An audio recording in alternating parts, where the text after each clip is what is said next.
All right, folks. We are live with Fred Estopier. We're going to be talking. I don't know anything. We haven't had a conversation other than the fact he told me he's going to start up. He's got a very interesting story. I'm hoping that we can go ahead and help him with a lot of questions that startup people have that nobody answers. So, Fred, take it away, bro. Tell me your story. Thank you, sir. And before we start, I want to thank you because there's no help out there except there's a online store that kind of tells you what you use chemicals for. And when I saw you, I quickly subscribed. I've been following you. I've pretty much been I've done all your videos, and I consider you my mentor. So I really appreciate. Thank you. I mean, even if I hadn't met you before, I consider you my mentor. Um, you did change my mindset in how to go about doing some things, Okay. and that I was used to doing before. So I really like that. It gave me a better step into what I'm doing. Got it. So tell me, I mean, why are you getting into pest control? What have You're, you done you're, in the past? I mean, what's the story? Because I know you got an interesting story. Just I haven't yes, heard it. I've been this is my 21st year of teacher, mathematics for high school. Um, Aside from that, I have three more degrees. Um, but in 2010, I got really sick, really sick. Health.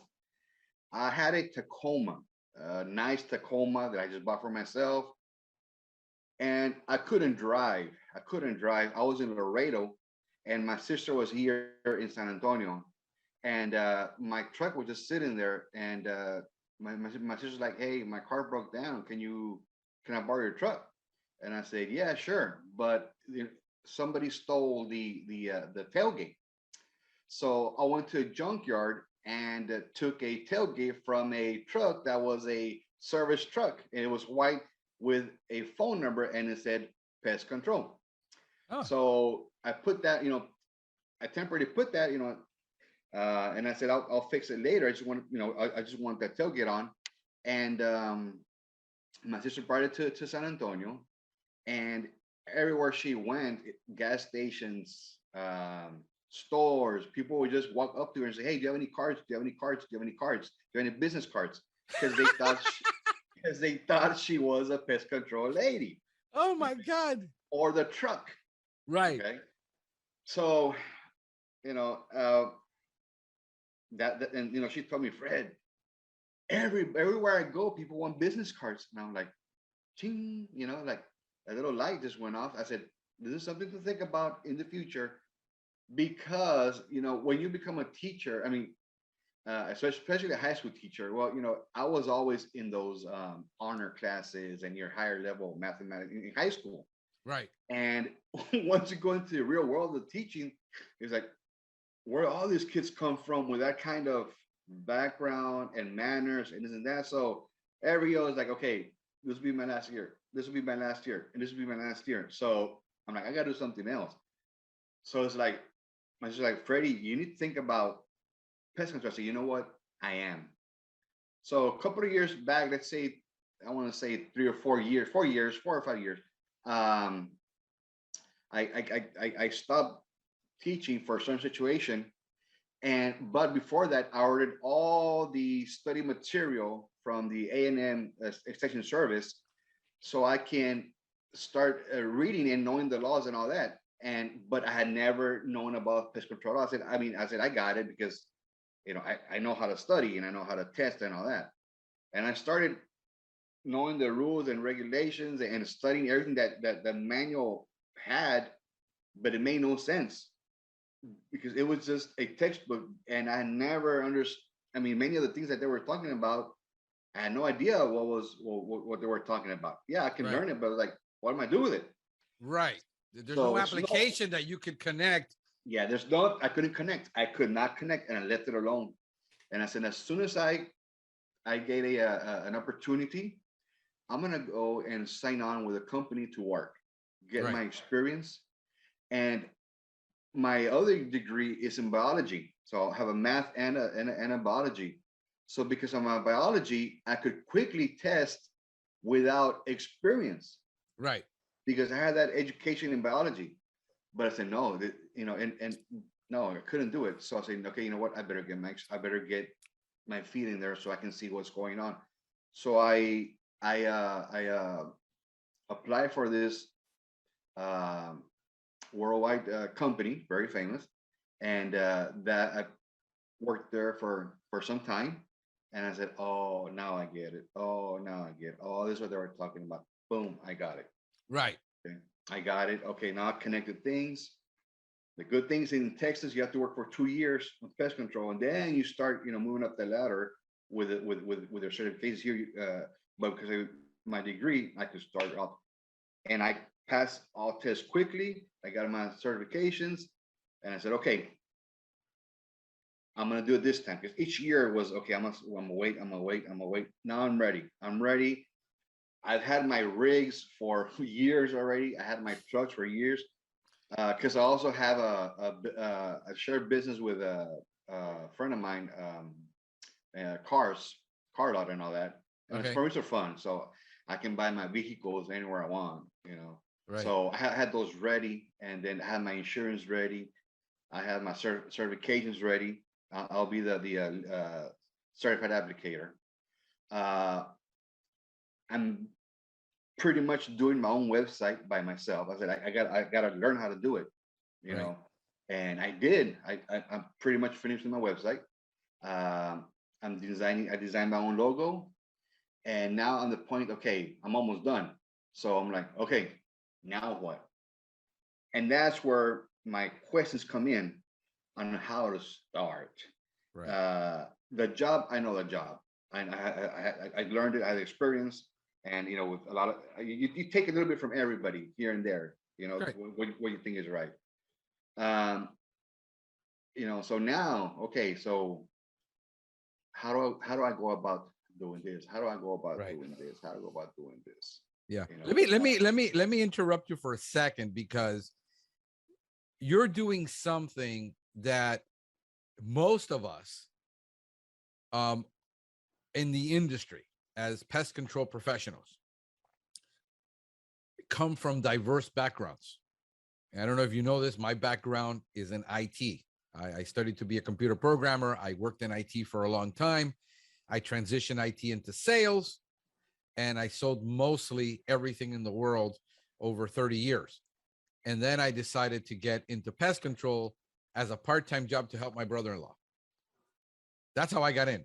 The problem with and it's an incredible testimony that you're actually looking into this career because it is such a rewarding career that is so undervalued because most people think the guy doing pest control does this because he couldn't do anything else in life. And here you are with 2 degrees and you're an ex-teacher, let's say per se, who is a way tougher job to do than pest control, I think, is teaching.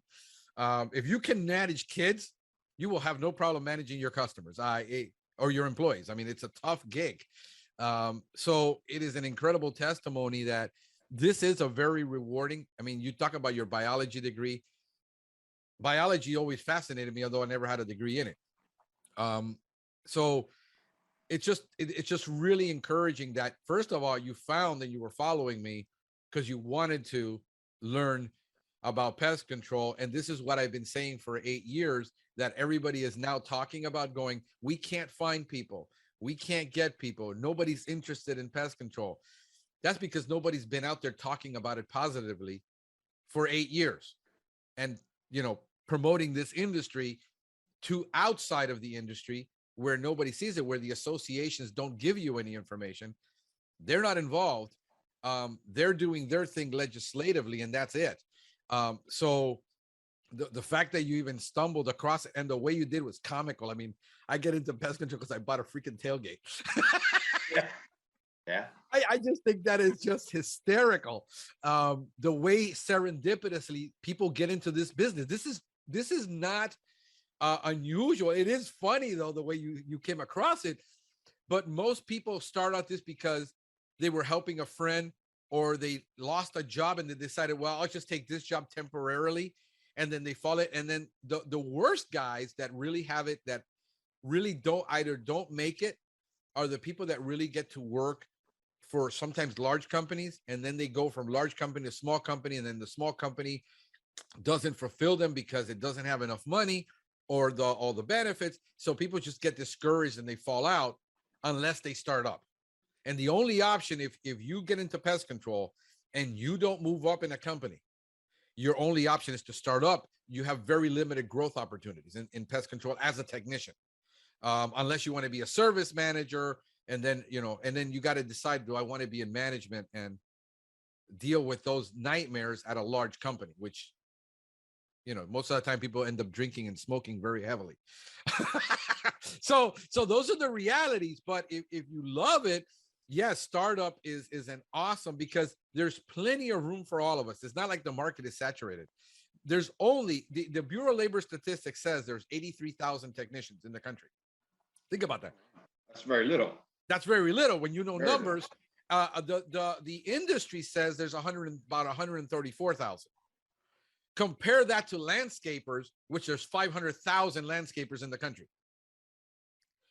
You have, I forget how many million homes we have. It's like literally one technician for every 2,000 homes. The market is not saturated. 20% of people only buy pest control. That's usually the top 20% of the money makers. That's the average. So that's your target market. So your story is comical, but yet, believe it or not, it is symbolic of how people actually stumble. I mean, I got people here, electrical engineers, decided I'd rather do pest control than electrical engineering. They went from owning Subway franchises to selling them all and becoming a pest control technician. It was just much easier and more money, more profit. The profits are amazing. What people don't understand is how profitable this business is if you do it right. And those are it. So let's just start talking about, you've already got your license. You're already set. I mean, that's really the easy part, believe it or not. People are like, oh, I don't know what to do, how to set up my corporation. Look, talk to an accountant. In your state, he's more equipped to tell you how to set up a company than I am. How you set up the licensing, that's by state. That's all stuff is easy. You built a website, even that is easy. You can do that on Wix. Yeah. Super easy.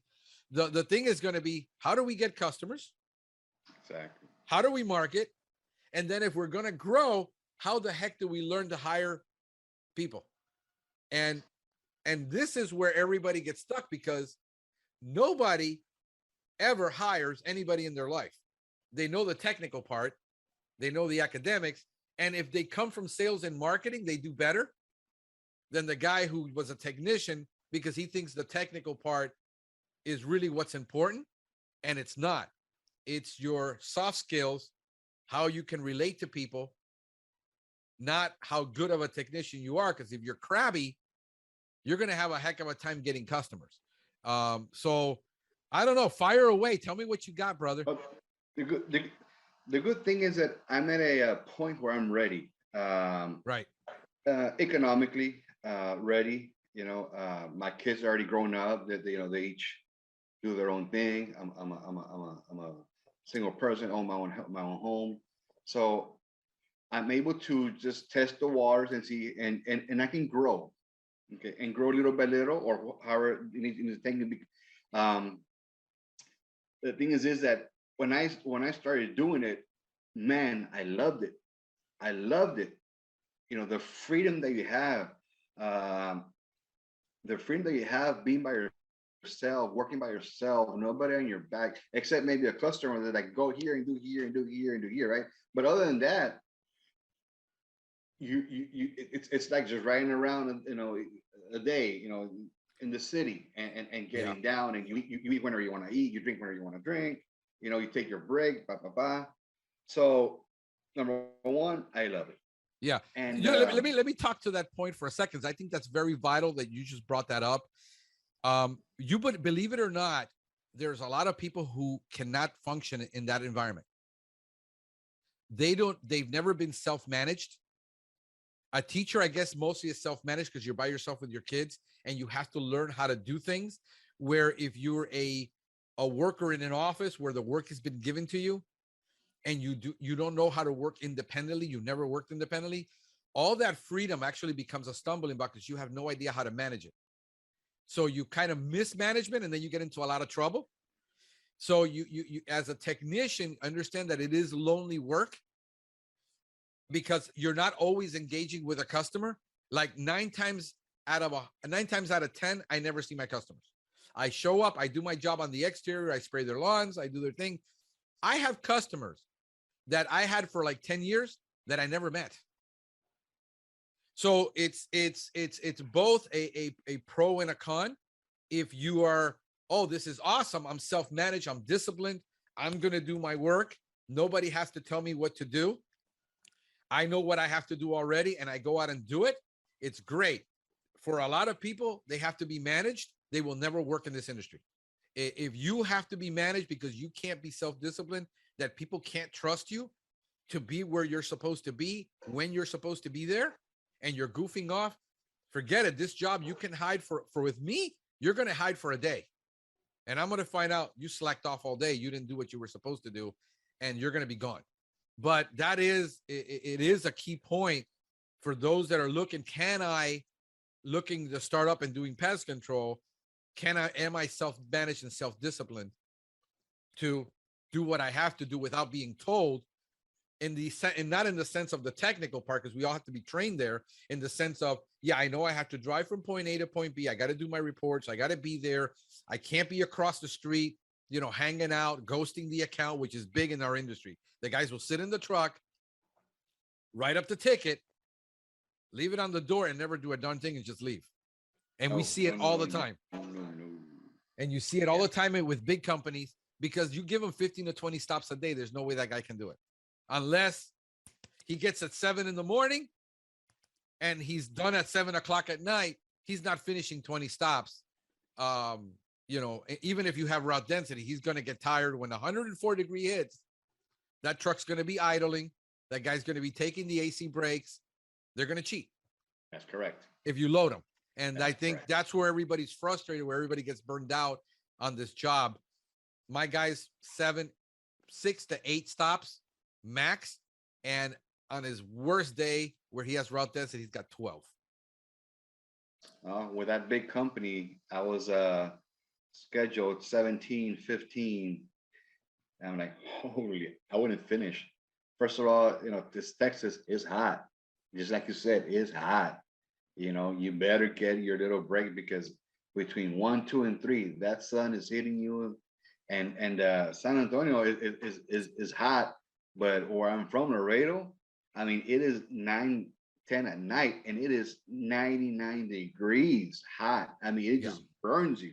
Yeah. So I was used to the heat in San Antonio. It's way easier than Laredo, way easier. But being active for 12 hours, 8, 10 hours, it will take a toll on you. It will. It will take a toll on you. And a lot of companies have idling policies. They get pissed if you idle the truck. I don't have an idling policy. I let my technician decide, hey, if you got to be in that truck 15 minutes to cool off, be in that truck 15 minutes to cool off. Those are things that go a long way with people. When you tell them, no, you got to shut that truck off, and it's 90, you jump into that truck, you're hot, you're sweaty, and now you got to do a report, and you got to turn it on and go to the next stop, which is 2 minutes down because there's route density, and you don't take any breaks, you start cramping up, you're not drinking electrolytes, all these things, these little things add up to burnout for the technician. And that's common in our industry. And brother, I feel the pain because I'm in Miami. It's 100% humidity, even if it's 90. But when it gets into the summer and it feels like 104 with 100% humidity, 6 hours out there when we're pulling hose, you feel it, man. I come home with cramps in my legs, and I've been doing this for 15 years, and I never get used to that. You just don't. So right now, I mean, my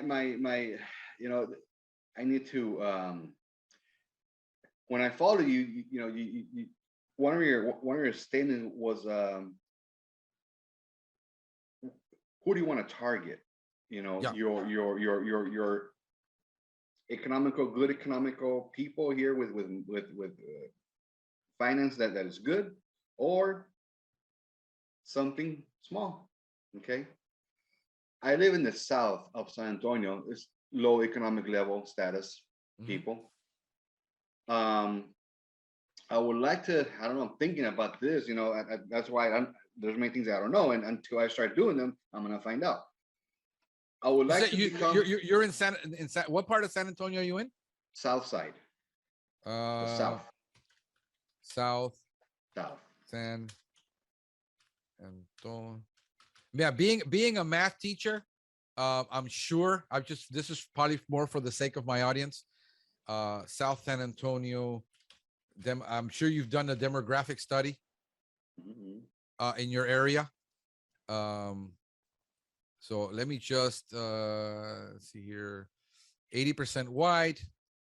Um, I'm looking at some stats here. Yeah, you got about 81,000 households, pretty healthy as far as a lot of density. Um, you know what the average income, annual average income is for your area? No, no, I don't. I know it's a little bit low. That's why it's the south. All right, Um, so yeah, so we're looking at in your you're looking at 55,000 average, um, medium 41, which is just above Miami. So you got a tough market. That's tough to live on that kind of average household income. Miami is 42. I think it moved up to 46. Let me put it to you this way. You can't own a home in Miami unless you're making 72 to 85,000.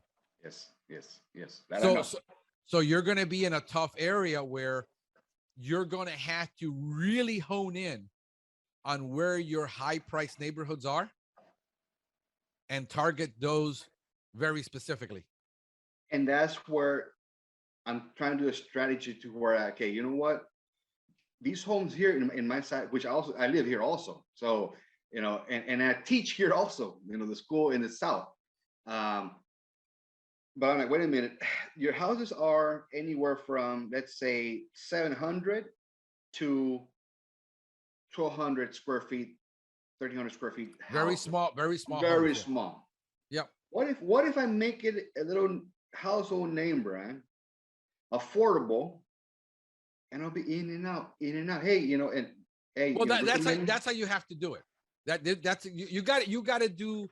I mean, if you're able, I mean, this is going to depend on biology and construction and things that I am not. I mean, I'm going to assume that your construction in that area is similar to mine here in South Florida, where you have a lot of block construction and Um, or you might have wood construction. I don't know. yeah, mainly the front is block or brick, and in the Oh, rear is that wood. got it. Okay. Yep, I'm familiar with that. You got a brick veneer frontage on these what they're called you know um ranch style homes. And you have that. Ideally you could do, I mean, if you're going to, I would not sell, and this is the biggest mistake a lot of people make. It doesn't make logic to a lot of people unless you absolutely have to because of the type of construction. I get it. So this is not, I'm not painting with a broad brush. You need to sell though an exterior only service every time you go, because if you have to make an appointment every single time with every client to do their interior, you will not be productive, especially with the prices you're going to have to charge in your area. It will make no economic sense as a business to do that. You have to do an interior service initially where you knock out the problem. But remember, by basic biology 101, no, there is no pest inside a house dying to get out. They're all outside trying to get in. If you figure out how to incorporate exclusion in your business to where you can seal that property for at least large roaches, some of the things you're going to deal with, ants is going to be very tough. You're always going to have to, but all ants are outside anyway. You will rarely have to go inside. So let's say you got to go inside a maximum. Let's use the 80-20 rule for a worst case scenario. That 80% of the time you're only outside and only 20% you're going inside.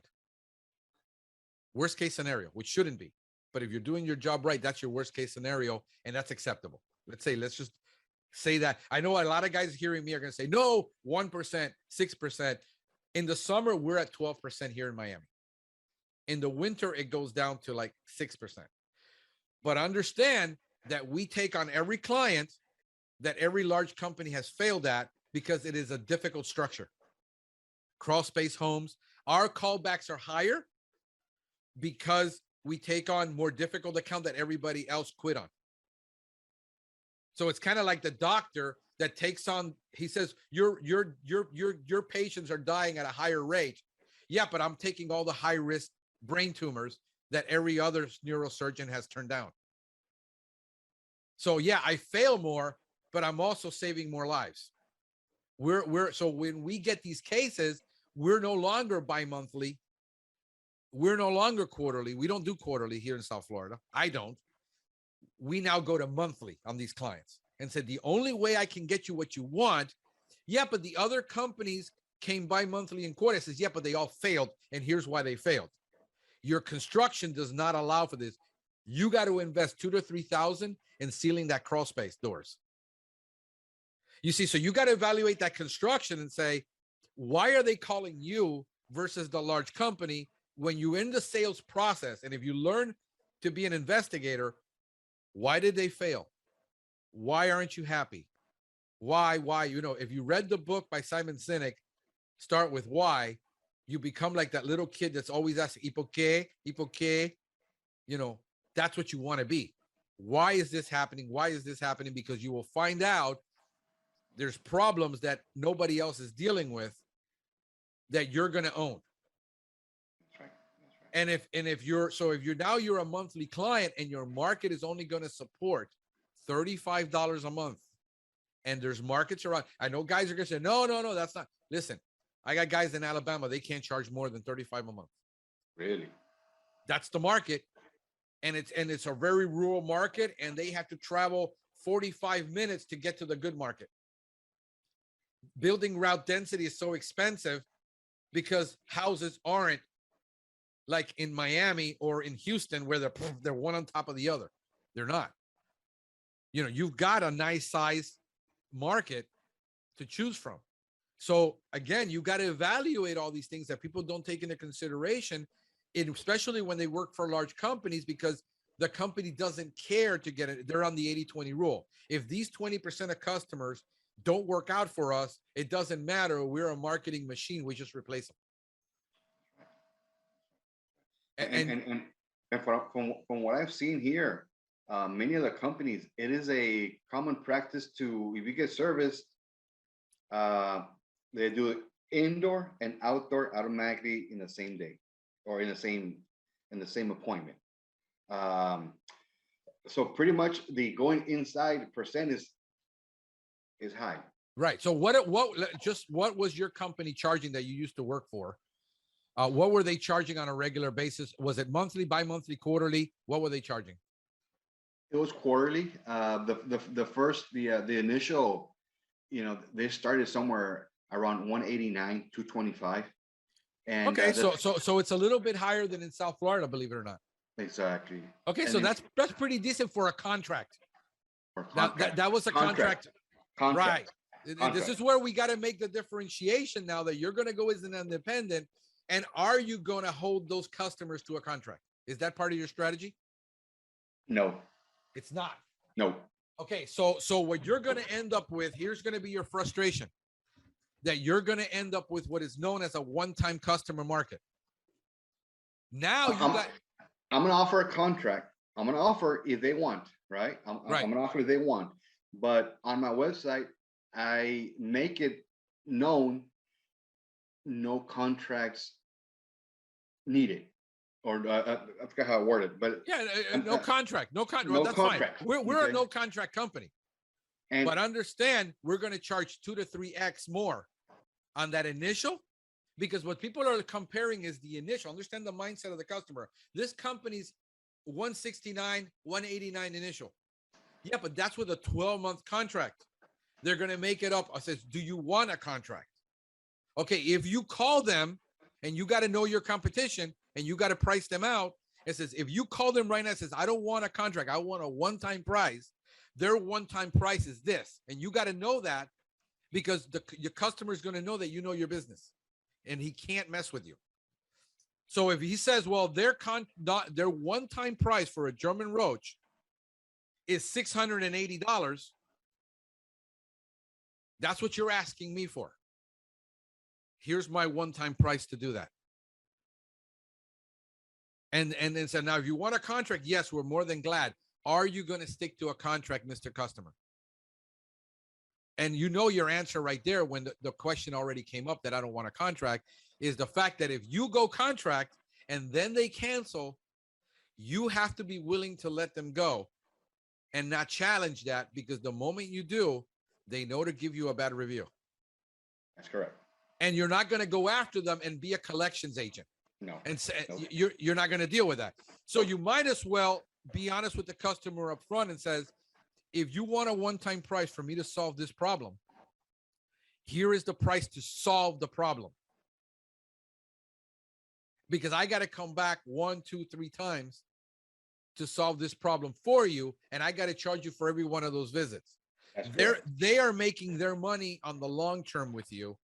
If you're going to stay with me long term, then we go to a maintenance program. After I do this for this price, we will talk if you want a maintenance program. And you're going to find out what your closing ratio is on that customer. Says, no, you did such a great job, I don't need it. What's your guarantee? Well, you got to decide, am I going to give you a guarantee? I said, no, based on this construction, because I've been doing this a long time, I know that customer is going to call me back in 30 days with that ant problem, because that problem is in the soil, that biology, that colony. I know from being in the field that colony goes 30 miles through this whole city. And I know that they're not going to be able to hold off 60 or 90 days. So I explained to them why they need it and why. And my sales, understand that if you develop a sales process and you handle all of the objections and not be of the biggest problem that I see with guys that go solo is that they don't know how to be salespeople. They think being salespeople is talking a lot, talking fast, and feeding the customer BS.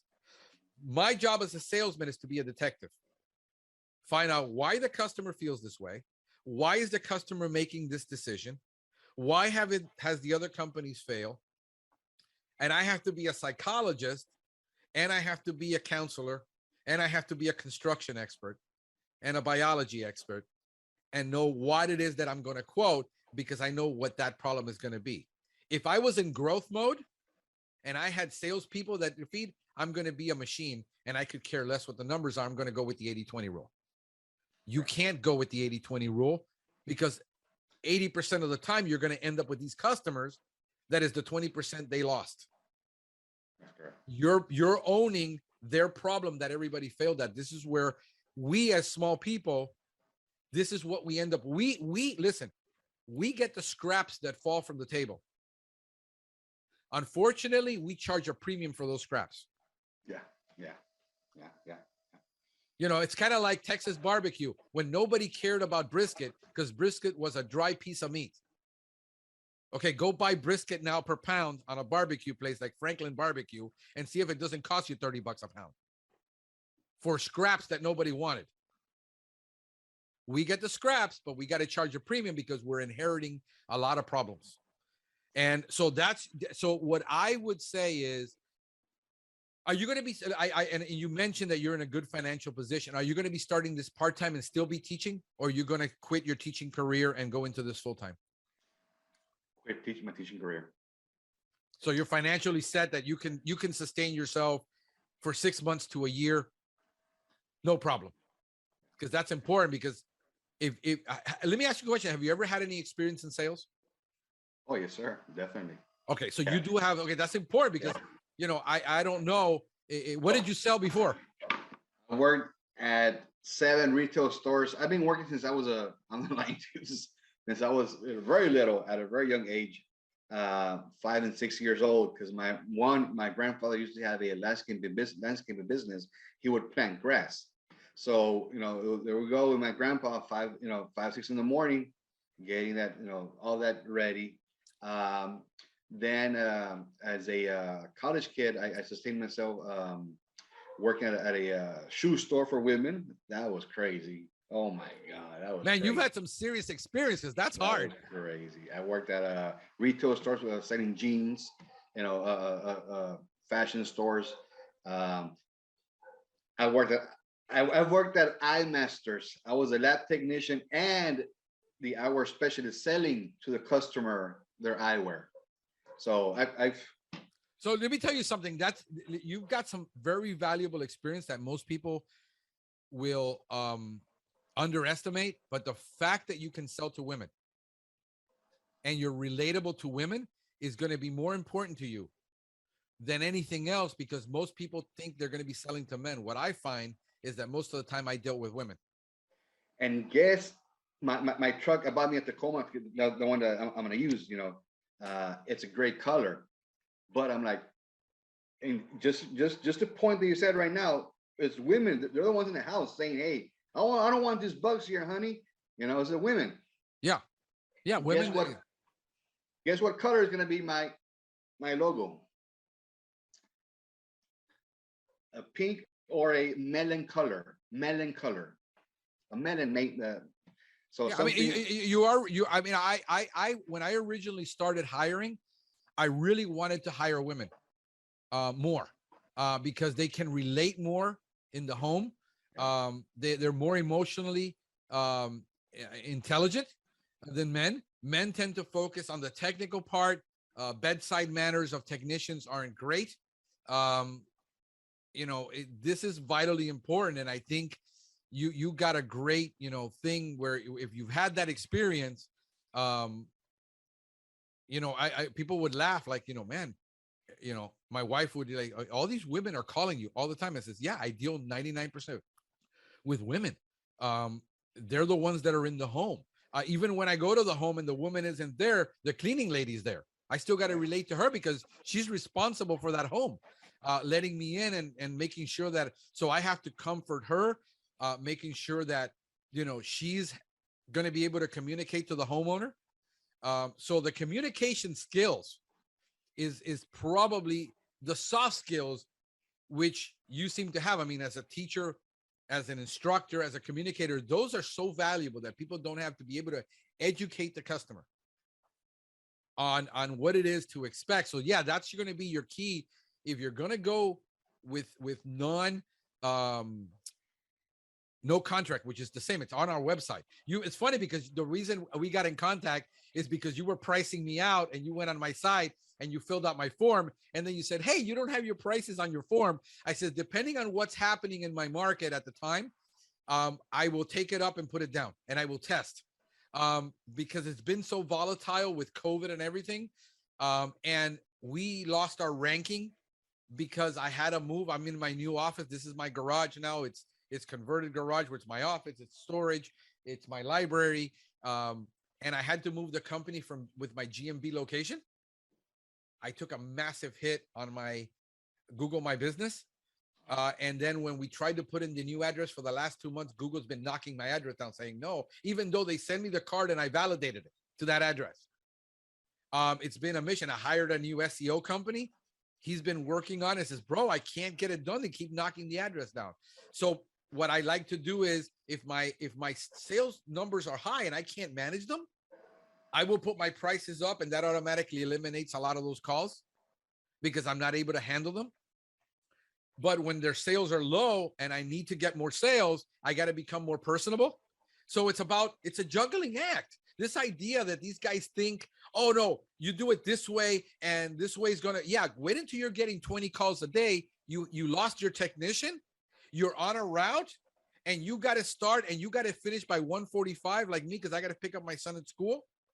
It's a juggling act all day. It's the stress levels are so high. So when I need to, I will put my prices. When I need a break, I will put my prices up on my website, and I will put a form. The form I instantly change it because it has a code, and I just drop the new code in, and I got the new form with the prices in them, and I can easily juggle back and forth and manage that.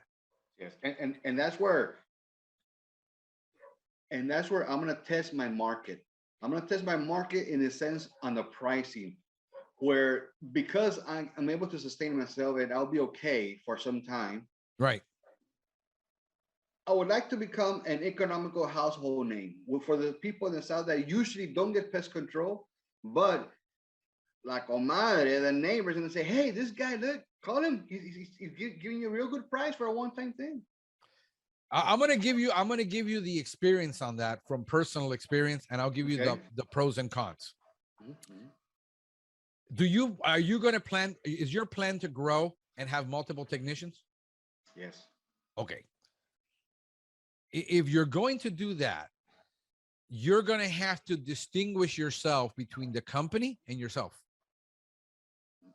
And you're buying the service the company sells. You're not buying me.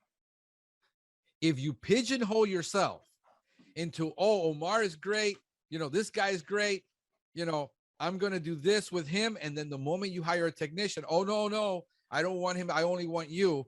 You pigeonhole yourself. You're done. To try to get yourself out of that, what you tell your customers is, hey, listen, I don't have the staff right now. I'm going to go do it. But normally I don't do this.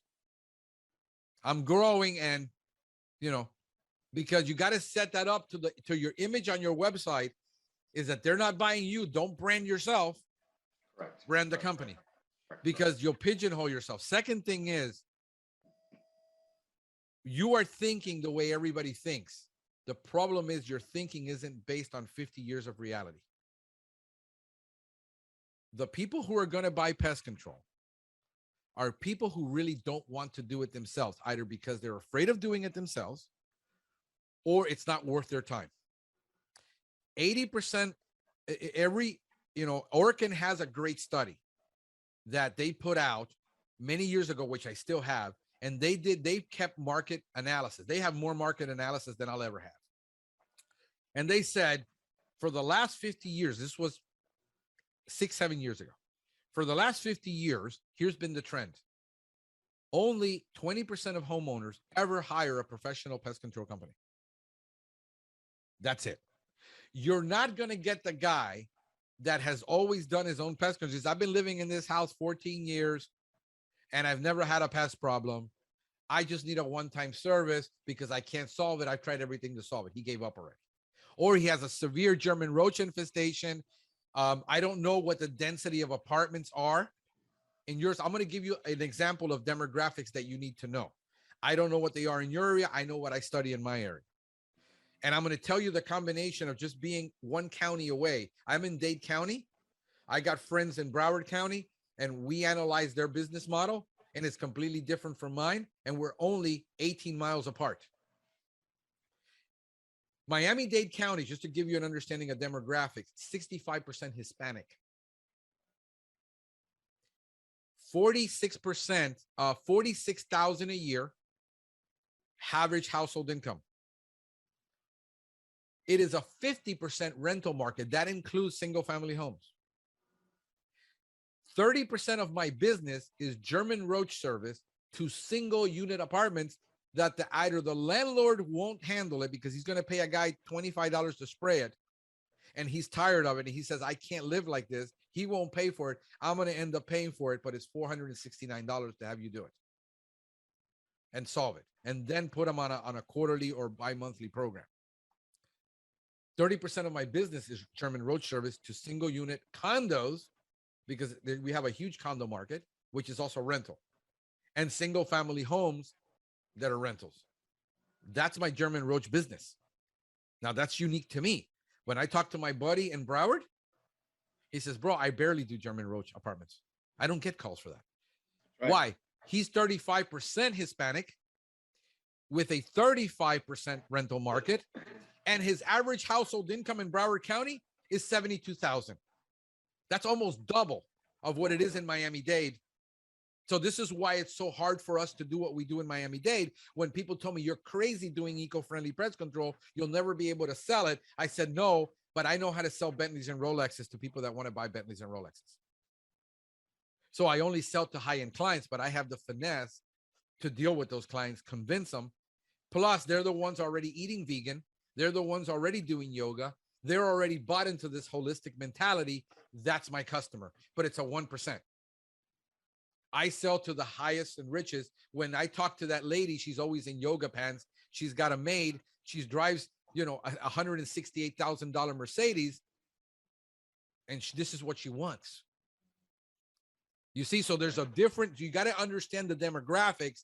I want you to go into the marketplace, because what you're saying is I want to be the average pest control company for the average customer. The problem is that really doesn't exist. It's a dream. If you analyze and you want to know what your pricing should be, and you want to be, you need to really look at who your top 10, 20 companies are in your market. And you need to price them out every year. Yes, yes. And I've done that. I've checked out the prices. Don't go under them, and don't go under them.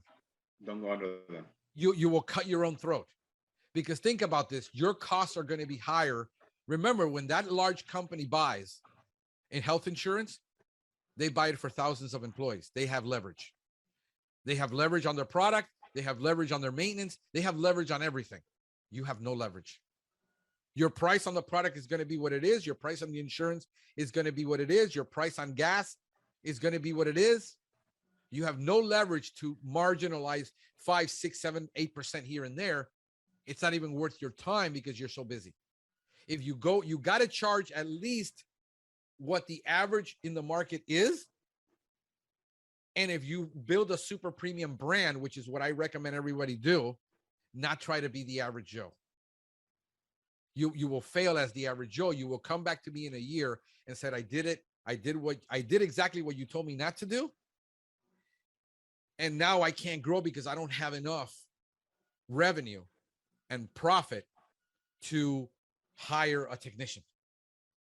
And you will find out that it's going to cost you $3,000, $4,000, $5,000 to hire a technician, because you don't have an HR department. You are the HR department. The HR department. I'm everything. You're everything. So how much time can you devote to something? What you need is margins, high margins, so that you can afford to say, yeah, I've got 15 grand in profit stored away. So now I can hire a technician and I can keep him going for 6 months, even if I'm breaking even or making no money. That's right. Because if your bills are covered, and what you got to make sure is your overhead is covered, your house overhead is covered. If you own your own home and it's paid off, beautiful. Very few people have that luxury. You're good. You're golden. Good. So you need less than the average guy. You can just say, I just need enough to pay the light, the taxes, the insurance, and I'm golden. You're in the sweetest position of your life. That's why you don't have golden incomes. I'm enjoying this process. Yes. And I've always worked very hard as a teacher and always had my integrity, because I know if I ever need to go back, I will. You know what I mean? That's why I don't think you will, bro. Once the bug life has you, you ain't going. I love it. You know, bro. I never lasted at a career job in a specific company more than 4 years. I was constantly bored. Once I would build a store and I would get that store running, what am I going to do? I can't grow it anymore. The revenue is not going to grow in this store, no matter how hard you're at. You're just maintaining at that high level. I would get so bored, I would quit and find something that was broken and fix it. I've been in this now 15 years. I don't see myself ever getting out of this. It's just that phenomenal to me, because there's so many things that I can do that even when I'm bored doing pest control, I can still do something else. So I'm never bored. All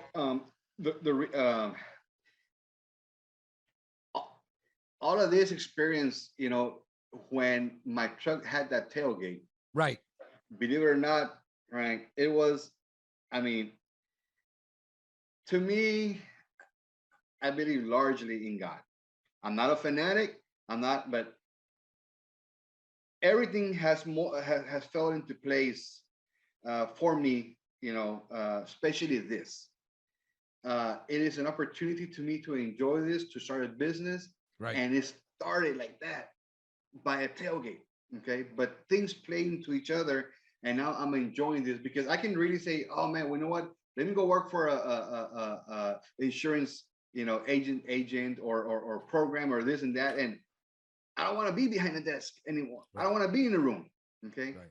And then when I would call, and that's what I'm telling you, I mean, thank God, because he put me the people, the people just come in to me, Right. you know. I called the Texas Department of Agriculture, and God, I got this guy that just has been, he became my friend over the phone, you know, from Puerto Rico. And the guy doesn't get tired of my question. He guides me. He does everything. And then I said, "Hey, guy," I told him his name. What is the number one complaint? Because I'm sure people call, "Oh, yes, we are the complaint of Texas." Like the number one complaint is the contracts. Yeah. And It's mostly it's mostly where they get involved. Just to give you a little bit of background, it's going to be contracts, but also with contracts with termites.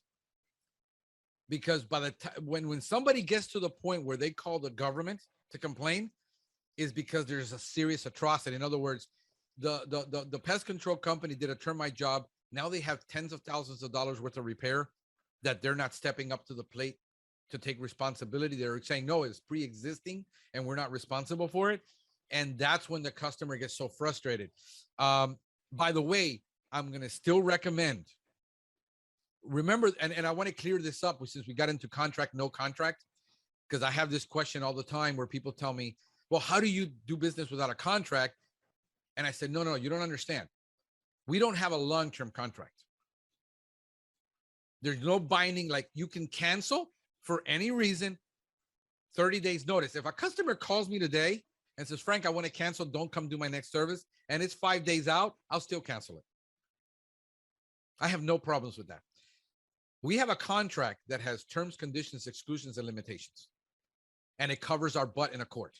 yes, In yes, case yes. they said, well, I never authorized you to do this and that. And, we have an arbitration clause. Even if we don't do termite, we still have an arbitration clause. It's a service contract. It's a service agreement that we have, that this is what you're going to do. This is what we're going to do. And it's in writing. There's never a question that we said nothing. If I have a pace on my contract where it says, I guarantee you I'm going to do this in addition to this, but otherwise it's what's in that contract. And you still have to write up a contract, and make sure you get an attorney to write up your contract. Because if there's ever a problem with litigation and the lawyers find out that you wrote your own contract, they'll have a field day with you because you have nothing to back it up. So even if it's just the terms, conditions, exclusion, limitation, this is what we said we were going to do, and this is what's in writing. You can cancel anytime. You can cancel with 30 days notice. I don't care what your clause is. It just needs to be there. So have a written contract. Are you going to be focused mostly on general household pests, ants, roaches? You're not going to get into lawn. You're not going to get into termite. Okay. So right now, you're there. I don't have the termite experience. Right. It's a very simple service that you're dealing with. You're dealing with what is known in every industry as a minimum viable service. Work on your branding. Let me ask you this, because we're talking about branding, marketing, and sales. And that's always the biggest challenge that you're going to come across, and you want to know how to market and all this. What's your unique selling proposition? If I asked you today, what's different between you and every other 20 companies that is around you, what's the difference? And that was something, that was my next thing on what I was going to work on. That was the next thing, because if you tell me right now, and number one, I'm a very frank and earnest, right, honest person, and straight. I'm a straight shooter. Right. I'm not gonna, bull crap you right now with that, because it's something that I was gonna set, because that was my next thing to put in the website. How can I tell them about me? For sure, I was gonna tell them ex-educator. I would have a little bio about us. You could have a bio about you, but that is about you. In other words, remember that they're not buying you. That's part of the branding. Yes. But you want to be, in other words, are you being in an educator, understand the education system, you understand where things are going in the ecology, where everything is moving. Are you looking at branding yourself as an eco-friendly option, or are you looking as being what everybody else does? I'm not gonna do eco-friendly because I feel that you get a lot of you rise up with a lot of situations when it's eco-friendly with people. People are very particular about the products. Um, I don't want to say eco-friendly. I don't want to say that. I Okay. really don't. Let me ask you this.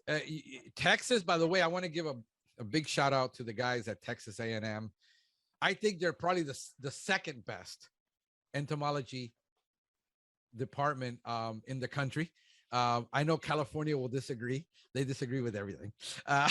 So but my top three, believe it or not, probably if I had five in the country, number one in the country, it's obviously known that it is UF has the best entomology department in the country. If you're thinking about studying entomology and switching from biology, it has the best. I think the second best for me has been Texas, partially because I deal with so much ornamental and lawn, and they have similar grass and similar. So a lot of the information I get from both UF and Texas entomology.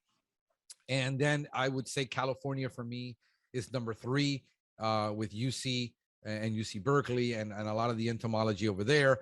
Then probably would be Penn State and Rutgers University out of New Jersey. Those are probably my where I get. I was gonna tell New York. Yeah, New York. New York is up there. Yeah, so Rutgers is probably for me, and then of course Purdue, but Purdue doesn't do a whole lot more than the education part, not so much on the local entomology part, because it's the local entomology part has to do locally with them. But Purdue is highly respected in pest control. So biggest shout out to them because they deserve it. I use a lot of their material. But going back to and I'm a product from A&M. Yeah, and A&M, and so but as far as you've got one of the greatest, and I would suggest you sit down with her and talk to her, because she is at Texas Extension Service, Dr. Hurley, because I would brand yourself. I would look at holistic pest management as your word versus eco-friendly,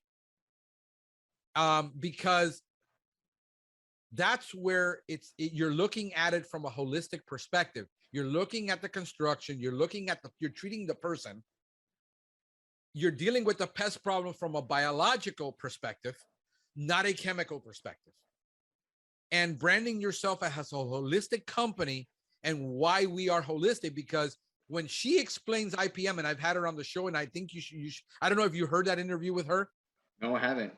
On IPM, okay. She's probably one of the premier IPM people in the country from an educator perspective, other than Deanie Miller. But she's over up north. No, Deanie Miller's out of Virginia. I'm sorry. She's out of Virginia, Virginia Tech.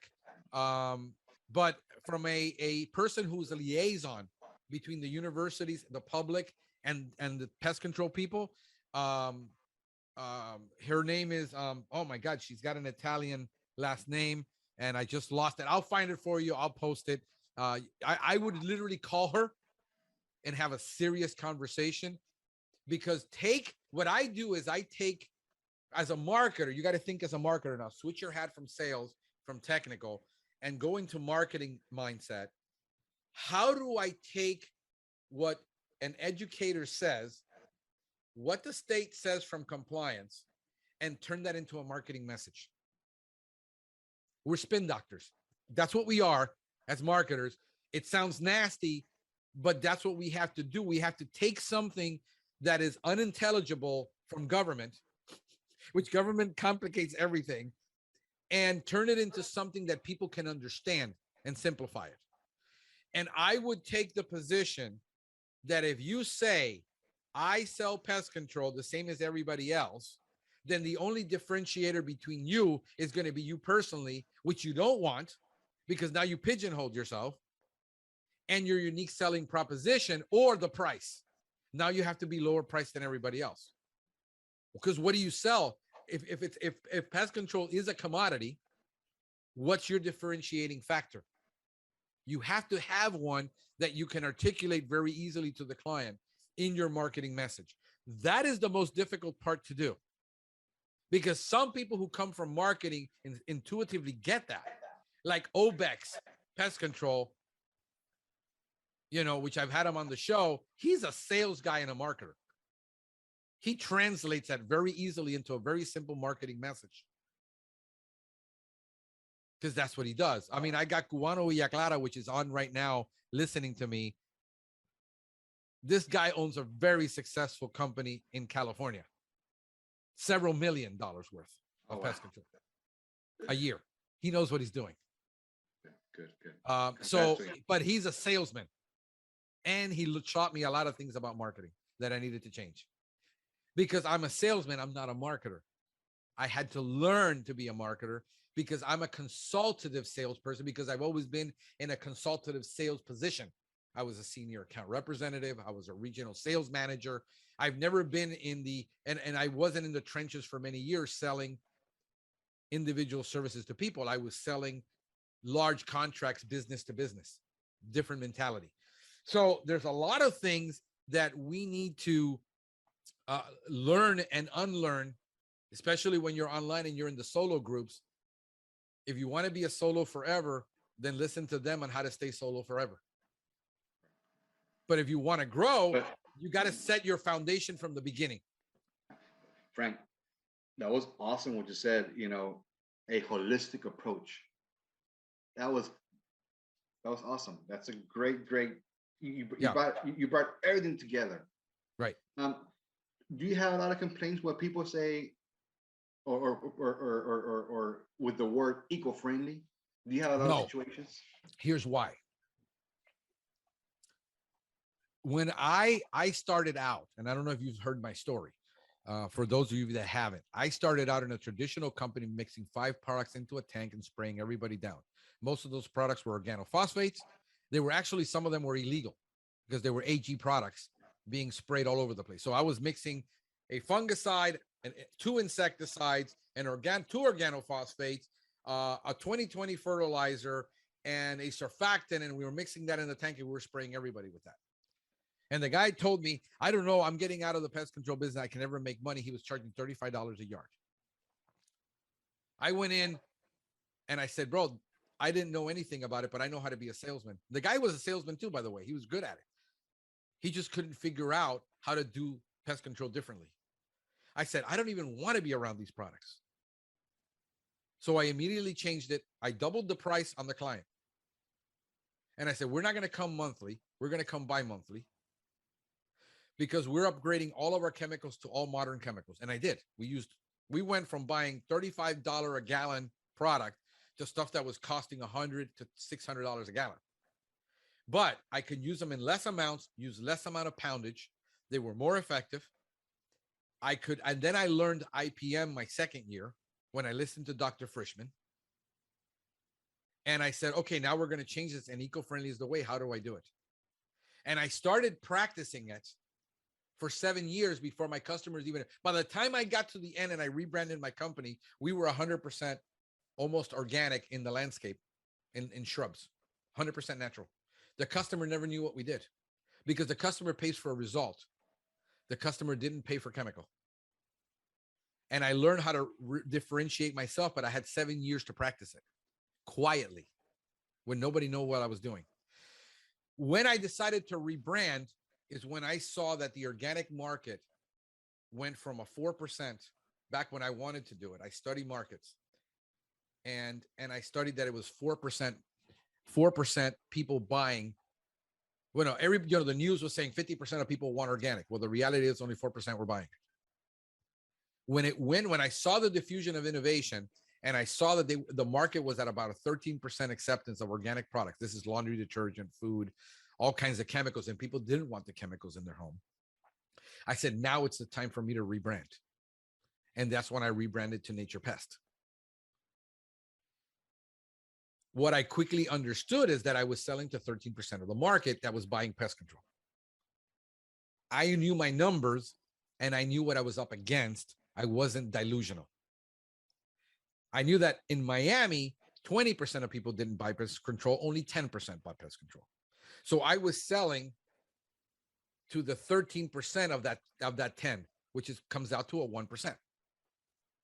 I'm a 1% business. But when you have 2.8 million people to market to, how many customers do you need to be successful?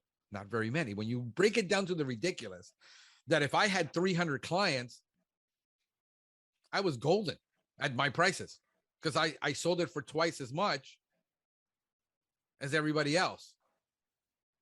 You see, so the pushback is going to depend on you having a clear strategy of who your client is and you not being afraid to say no to everybody else. In other words, when you're getting married, it isn't about the 99 that you're giving up that you could potentially date.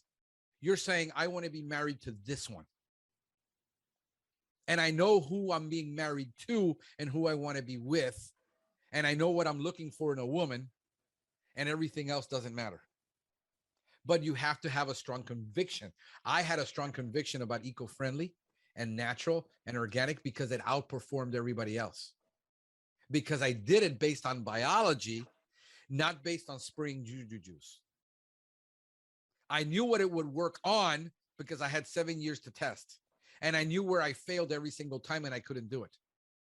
And then I took my success and I packaged that success. This is what I can deliver to you based on this current information. So when we put on our website, it says we're the only company in South Florida that has an exclusive no indoor spray service, I am targeting the people that don't want any chemical in their home. That's correct.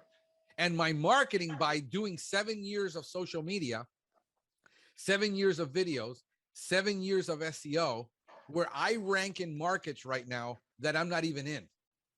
This is why, bro, how are you getting leads from all over the country? Because I set up a brand and I went out and set up the marketing to be a household brand. And so now I get calls from Texas. I get calls from California, New York, New Jersey, Canada. I get calls from all over the world. People saying, how do I get your service? I can't get it here. And then I put them in contact with somebody that can do it. And real quick, I'm going to add some. Go ahead. Question. When I called, your voicemail came on. You don't have a answering service or we did, and we had to fire them. So right now you're on the roll. You're on, doing houses and that, and you're getting all those phone calls, and you're dealing with them as, let's say, as you're doing the service, the treatment. I have a headset on all the time. I'm driving with a headset. I'm doing a service with a headset. There ain't nothing we can do that we can't answer a call with a headset. But that's going to be me. That's what I'm. That's going to be me. Yeah, and I got a voicemail. I used to have a phone answering system. I deactivated it for a while because I wanted to get some feedback on the new call because the market had dropped so much. Okay. And the reason I asked that, because as soon as you get that phone call and your voicemail comes on, that you just lost that customer, I would say, or that lead. And they call somebody else. This guy didn't answer. Yeah, you know why? Right now, I'm at a point in my business. Everything that I do is strategic. If I get a customer that demands that he speaks to me right now, in the middle of COVID, when you can't hire, when you can't find people, when you're wearing 16 hats, and that person demands that I talk to you right now, he's going to demand that he always talks to you right now, and you won't be able to wear your hats. You got to choose. It isn't this idea that, I get the guys all the time and says, I don't know what to do with 16 calls a day. Well, why are you handling 16 calls a day? Because I got to take every call. On Saturday, they don't sleep. They don't rest. On Sunday, no, because I lost 12 calls over the weekend. What do? I said, it's very simple. It's on my voicemail. We don't work Saturday. We don't work Sunday. If you call me on a Sunday with an emergency service, we're not an emergency company. You're not my customer. I got clear who my customer is. My customer will call and leave a voicemail and say, Frank, I saw your video. I want you to do it for me because I saw, and I've had 3 companies and they haven't done what you do and they've all failed. And I'm willing to wait for you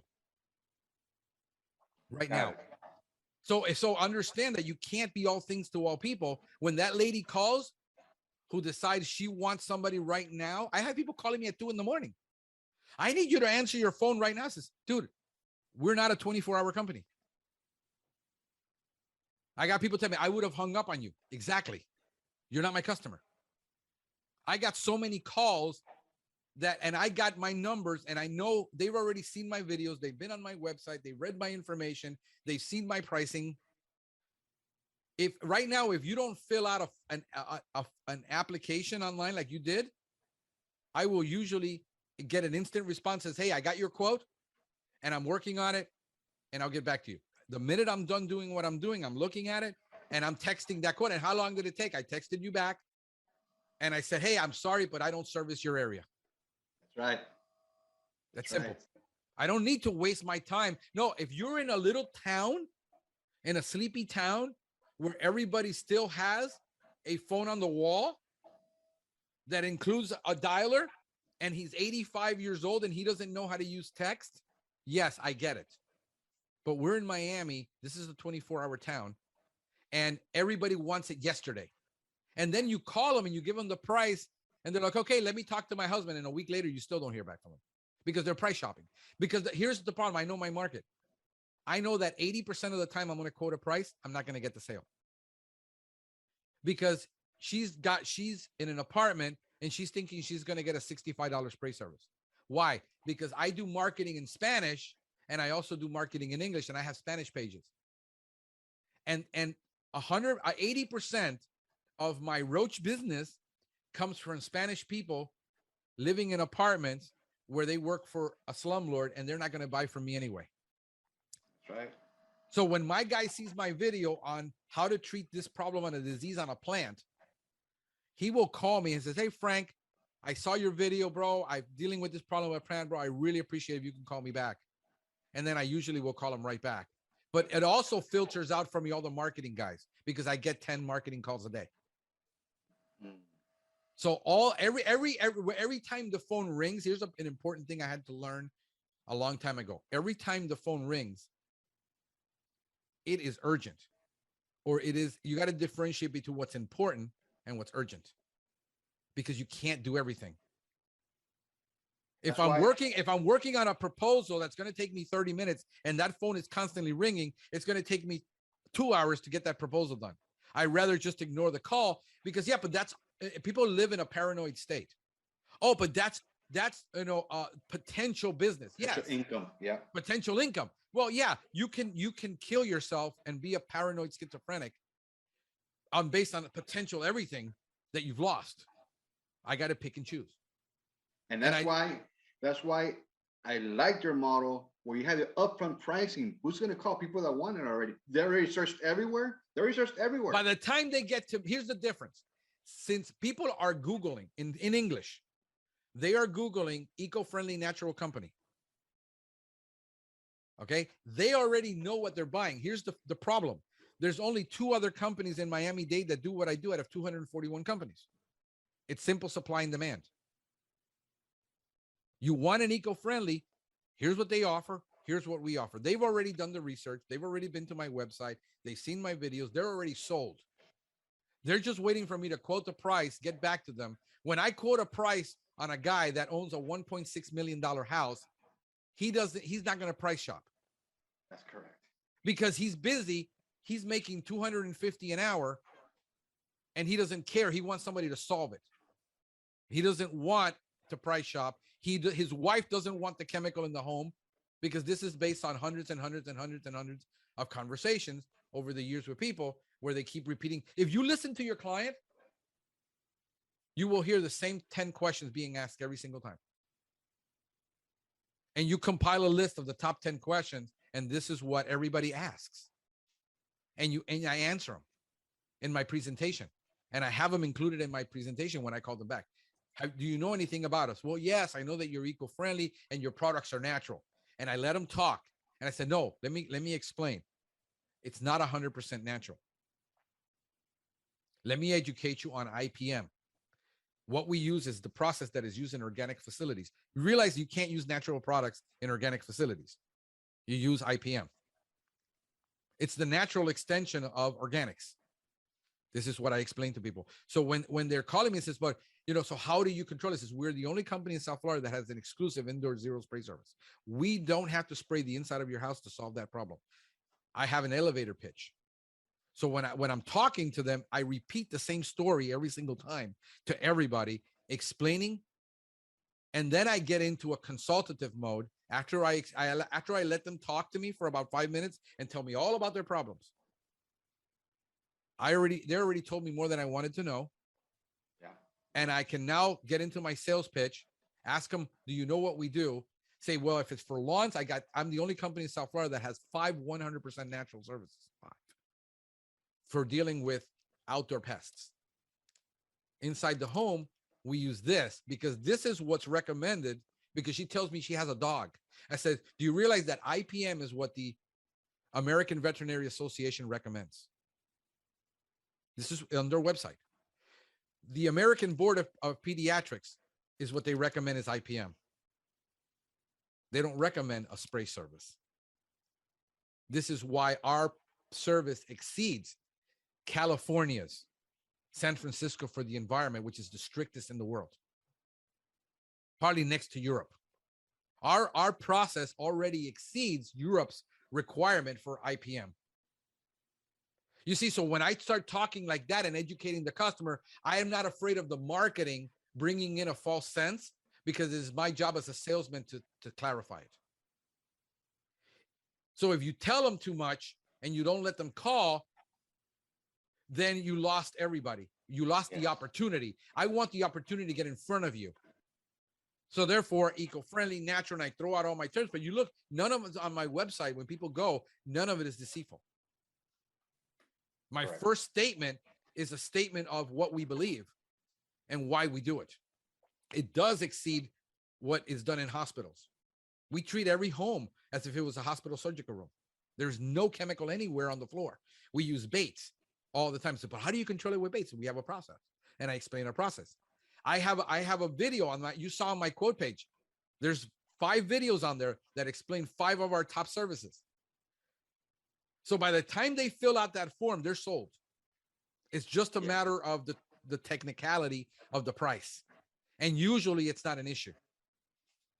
You see, so again, but when it comes to my Spanish clients, I only have a 20% success rate. When I have an Anglo client, I will have a 50 to 80% success rate. I know my closing ratios. Right. And so that's how I balance everything, because when I was full-time behind a desk a year and a half ago, and I had 2 technicians in the field and all I did was sales and marketing, I had an answering service. And I only returned the calls that were from a prospect. If you were a vendor, you had no chance in hell of me calling you back. SEO guys that are calling me 10 times, you had no chance in hell of getting me on a phone. I had a wall block. So what I did is, when the calls are slower and the calls are busy, I will turn on my I use call rail. So I have a directory. For sales, press 1. For service, immediate service, press 2. And sometimes they're all routed to me, and sometimes they're routed to somebody else that they can take the call for me while I'm super busy. What program do you use? What program do you use for your routes? I'm using Pest routes. Pest routes? Yep. Can I be honest with you? I would probably look at Gorilla Desk. That's what I already signed up with, and I don't know if we're allowed to say like the name. I don't care. It's my podcast. Yeah. I mean, just as long as it doesn't get you in trouble with your previous employer and things like that. Yeah. But no, when I bought Pest Routes was a platform that was almost enterprise level. And then they went through the phase where they were trying to sell, and they basically stopped everything, and they didn't advance or do anything. And they would stay stagnant, and Gorilla Desk really took off. Like, they're the Apple probably product of the industry, where they make it very the UX experience and the user friendliness. However, they still got limitations, especially if you do termite.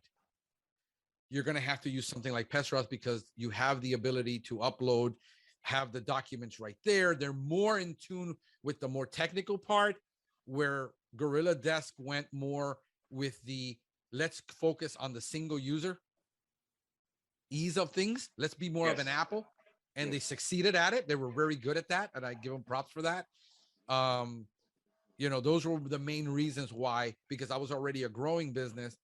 And I was going to go into termite, and I'm looking at the future and saying, I come from data, and I know what a data migration costs to do. I know how many man hours it's going to take. When we're talking 100,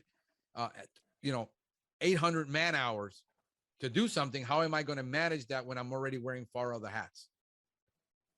I'm going to hire a data entry person. So yeah, I would just stay with Gorilla Desk on that.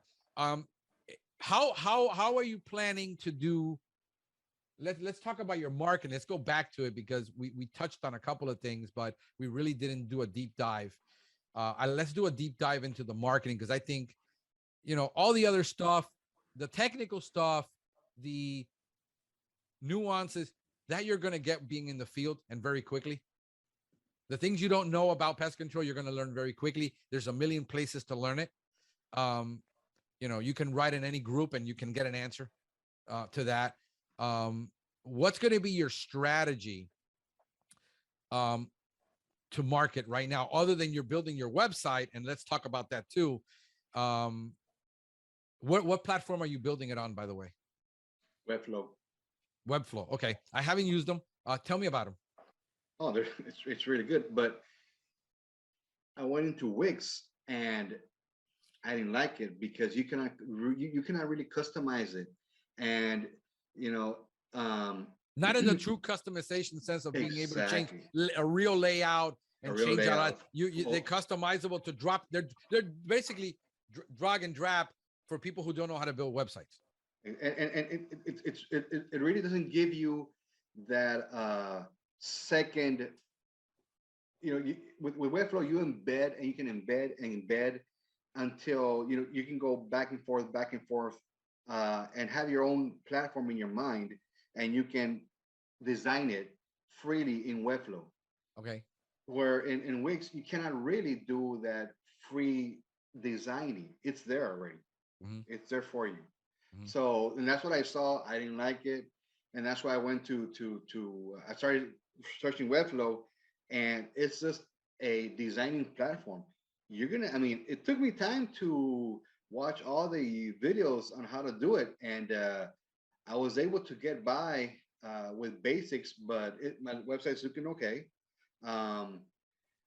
So that is going to have different pages and all that, but it's almost ready. It's almost ready. Now, let me ask you this. Are you going to use your website as a SEO tool to drive the business, or are you going to use the website basically as a glorified brochure that you drive business to from social media, from advertising? That's my idea right now. I want the website just to be there, informative. Okay. Let the customer know. Put my pricing, or then go in there. I want that call now. I'll talk to them, and I let them know what we can do. Got it. But mainly, it's going to be an information website of what I do, just like you have it there. Okay. Now, that is not it. My site is not an information website. My site is a lead generation machine, because I have so much SEO on it. That's correct. So, when before the SEO company that I hired, which I'll keep talking about this until it really hurts them, they tanked my SEO. I was doing 16,000 clicks a month on that website. Oh, wow.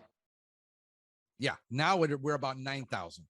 And because Google, we had the fiasco with Google My Business, moving the address, we were getting, I think, 15,000 views a month on Google My Business.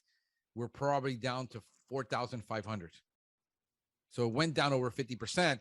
over the last couple of months. That's why you see me doing different things, because I got to deal with the decline. So I take more calls to have more chances of closing. When the calls are coming in and we can't manage them, I'll put them through a funnel. And, whatever comes through the funnel is great, but, that's fine. So it's about strategy. What in your case, since you're going to, and understand that, and you really need to get on Google My Business. Okay. You don't not neglect Google My Business right now, like from the get-go. You're going to have to do directories marketing and directory listings and get all your directories in there. You can use a software like Yext to do it, which is going to cost you like $700 a year, one time, every year, to manage all of your listings. But whenever a listing goes bad, you know about it immediately. You can monitor it. If not, I'm going to recommend, and I will recommend the guy I'm using now, because he's darn good at it, to manage your Google My Business with the directories listing and maybe a backlink strategy. But in all reality, you're going to have to come up with like $3,000 to get him started. And then about $700-800 a month to manage that.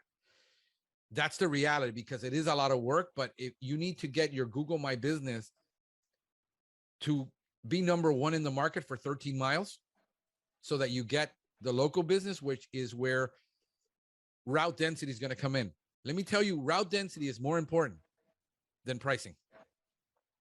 Because if you can get all those customers nearby together, your cost of travel is going to be a bigger expense for you than the price you're charging the client. That's correct. So your route density, if you focus on route density from the get-go and make that your priority, to say, I want everything within 15 to 20 miles of me. I want to be number one within 15 to 20 miles. I want to be number one on Google, but I also want to be number one in the 3-pack in the maps. If you can manage that, you're going to see your phone ring off the hook more than you can handle. The GMB is easier to do than the local. The local, what I'm going to recommend for you to rank is you're going to have to start creating city pages on your website. One City for, page. yeah, I mean, Austin, well, you're in Austin, right? San Antonio. San Antonio. Okay. So if you look at San Antonio as a metro market, it's an entire metro market. Yeah, it is. Mm-hmm. But you have all the cities that are in between. Yes.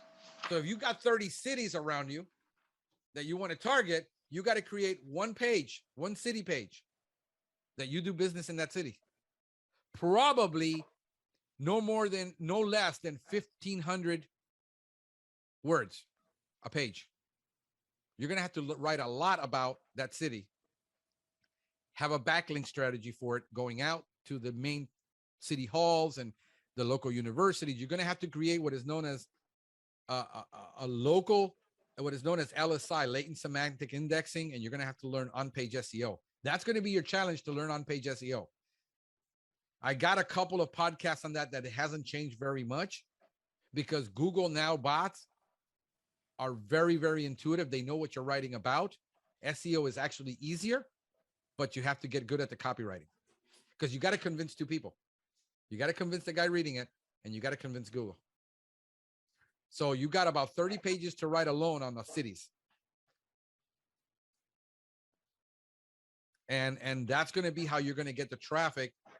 And you have to understand how to do good backbone structure for your website, where you have good silos, that everything is in a silo. If this is, for I'm sorry, San Antonio. Mm-hmm. I keep getting your cities confused, bro. It's San Antonio? San Antonio. Mm-hmm. Okay, so for San Antonio, and then all the cities underneath. Go to my website and look at locations we serve. Oh, I saw that. You have a lot. You have a big list. That's how I get all the business from all those areas. Yeah, big list. And then I will go into, you got to learn into Google Webmaster. You need to set up a Google Webmaster account. And you're going to have to set up a Google Analytics account. Use all the Google tools. They're free. But you're going to have to go to Webmaster and learn how to index that page properly. you're going to have to learn that your site needs to have a proper site index.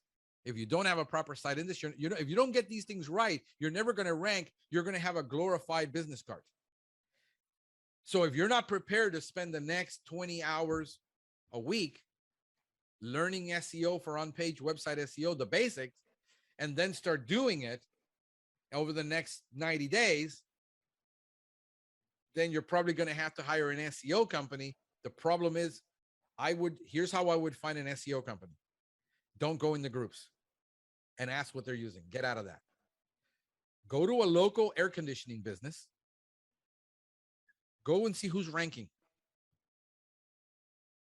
in your market and call them that are non-competing. Don't go to your pest control competitor and ask them, because that's a conflict of interest. But go to the AC guy, the plumbing guy, all the home service businesses, the garage door guy that is ranking, and say, hey, bro, I'm a local pest control company. I'm looking for an SEO company. Who are you using? And do you like them? Because if they're ranking, the guy's doing something right. Stop asking in the groups, because the groups can't help you. And a lot of the time, what I find in the groups, which is how I got burned, is that they're getting kickbacks from these SEO guys to market in there, and they're really not who they say they are. And I got burned. That's how most of the guys that I've talked to that got burned, because I'm getting the calls and say, yeah, you use this? Yeah, I use them too. I got burned. So, if somebody's already giving, how do you know the guy can produce results? He's on the first page of Google. That's how you know he can produce results.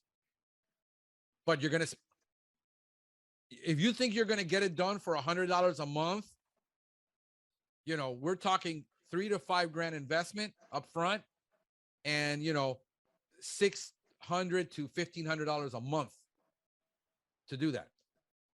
Option 2, go to ads. Don't waste your money on SEO. Just Google my business, because you need that. The moment you start getting customers, you start asking for Google reviews from day one. Your goal is to rack up as many Google reviews as you can from your clients. That's what's going to get you to rank. And get as many as you can. And then if you have to, get software that automates that. So every time you do a service, it keeps sending them an email. Like we have it on our order form and our report and our invoice. Hey, this is Jesse. I just did a great service for you. If I did a great service for you, hey, do me a favor, give me a review. Here's the link. It's automated. It comes up on the report that the customer gets on every service that we do. So every single service, they're getting asked on every initial, on every reminder. Every time they turn around, we're asking for a review. That's what's going to help you rank on that 3-pack. If you don't get the reviews, I don't care how good that guy's SEO is. It's not going to happen. Those are social signals. I would look at ads. I would be looking at being on Nextdoor. Definitely being on Nextdoor. That's a platform that's really powerful right now if you learn how to use it. Posting also to your Google My Business account daily. A blog post about pest control. Look at my Google My Business. We post daily. Check that out so you can see it. You need to then look at doing maybe targeted Facebook ads. Yes. That's one idea that I had, targeted Facebook ads. And to the areas that you want. Don't go everywhere. Do a 13-mile radius. I always like to keep, especially when you're in big cities where there's a lot of highway and traffic and stuff, I would say 13 miles, top 18 miles radius. So I would say if you do Facebook ads, it's going to be your number one. And you got to learn to do them. If you don't, get somebody that knows how to do the copywriting for it. If you're not good at copywriting, if you're not good at writing convincing sales material, because that's the key. It's not the ad, it's writing a good copy.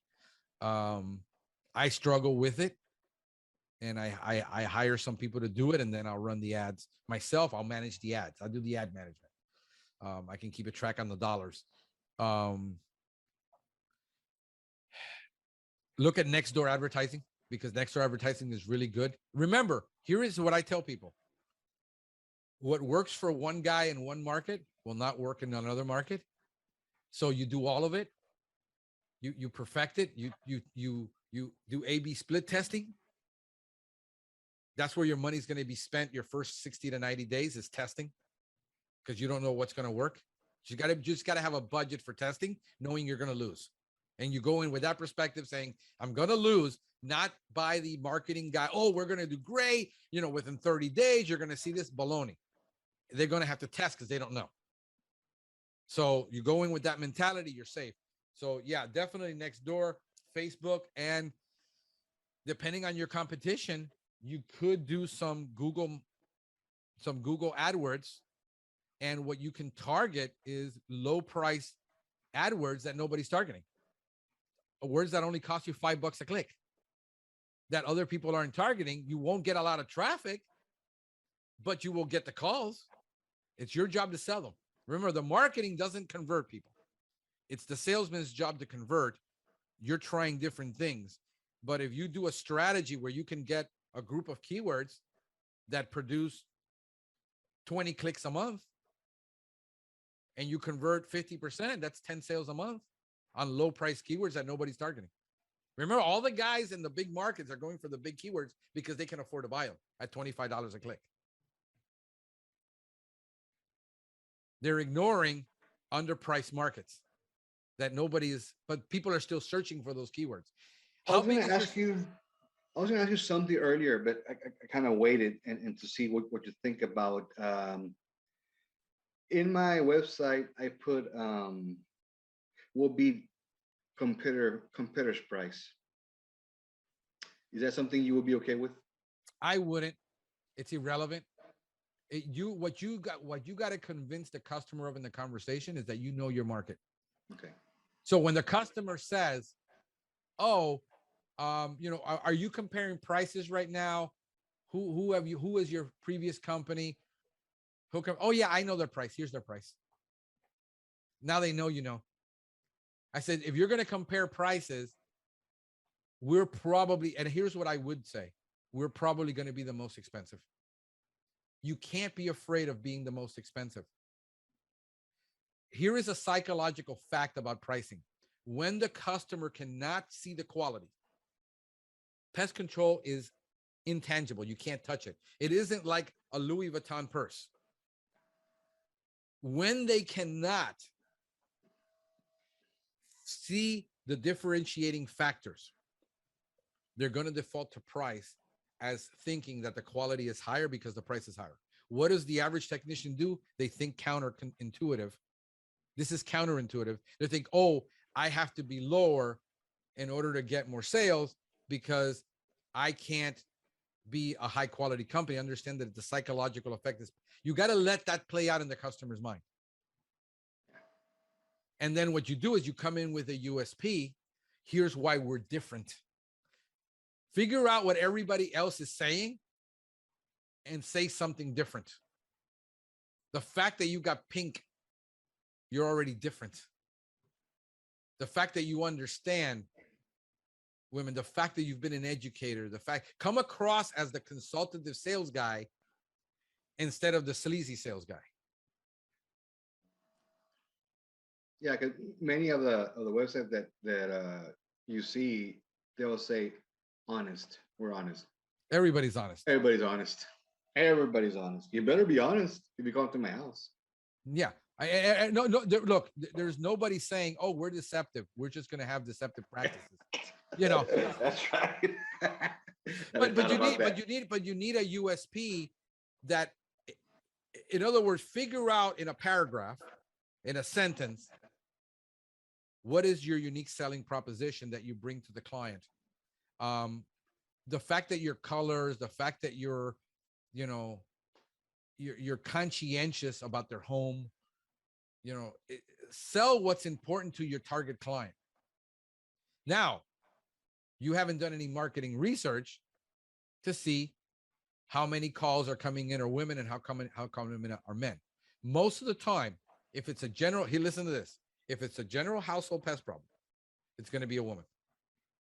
If it's a lawn problem, it's usually going to be a man. Yeah. Yeah. And if it's a termite problem, chances are it's going to be a man that you're dealing with, because this is a big expenditure. And unfortunately, that's just the way it is. People think, oh, I'll let my husband handle that because he's still the main breadwinner. Although that changed a couple of years ago, where women were more women employed than men. And I still get more calls from women than men. I'm going to look through my numbers for the last 60 days, see how many calls were from men, how many came in from women, and I can. But again, you don't. And this is a big debate on the marketing. Should I have bugs or shouldn't I have bugs on my images? If you're dealing with women, don't. Exactly. I knew that. I knew that because I have an aunt that if you just say the word roach, if you say the word roach, she freaks out. Yep. And the thing is, here's the backdrop. If you're going to do SEO, the word has to be in there, because if not, you won't rank for it. So in your main page, but not the images. Not the images. You need to have the words in there. And if you look at my site, I don't have images. I have icons. I saw that. Because icons are not as offensive. People can get it. This is a bug. In their mind, you have to use neuro-linguistic programming. Except your bed bug. Yeah. And a flea, right? You have a flea in there? No, I got a bed bug. It's actually a bed bug icon. It's just not a creative bed bug. But the person gets it. It's mine association. This is a bug. It's different than the other bugs I'm looking at. I don't have, because here's what the guy said. Oh, that's not a real bed bug you got in there. All the entomological guys that don't know how to market, that are solo operators, will criticize me and says, oh, that's not a real bug. That's, because they're getting into all the minutia details of everything and the semantics when the customer doesn't care. The only one that cares is you. And who are you marketing to? Your competition to get their approval, or the customer's approval? I could care less what my competition thinks of me, because my competition thinks I'm nuts already. They thought I was nuts when I told them 10 years ago I'm going to go eco-friendly. It ain't going to happen. You can't do it. Nobody will pay for it. Miami sucks. If you listen to all these guys, it's doom and gloom. It's always doom and gloom. So, and especially your competition, they're, inside people are rooting for you. And then also they're rooting that you fail. I mean, it's a double-edged, they don't really, they want you. I want you to be successful, just no more successful than me. Yeah. That's the way it is. That's the way it is. And I understand it. You got to understand it's competition. I understand it. Hey, it ain't personal. It's just business. It's just business. It's just business. Yeah, bro. And again, Frank, the good thing is that I am enjoying this process. Good. And that's important, because for a lot of people, it's frustrating. And it's not frustrating. And I can grow, and maybe little by little until, like I grew as a teacher for 21 years. Maybe I can grow little by little as you will. Let me just go in here and see if there's people online. Anybody's got any questions? I'm just looking at it, keeping an eye on it.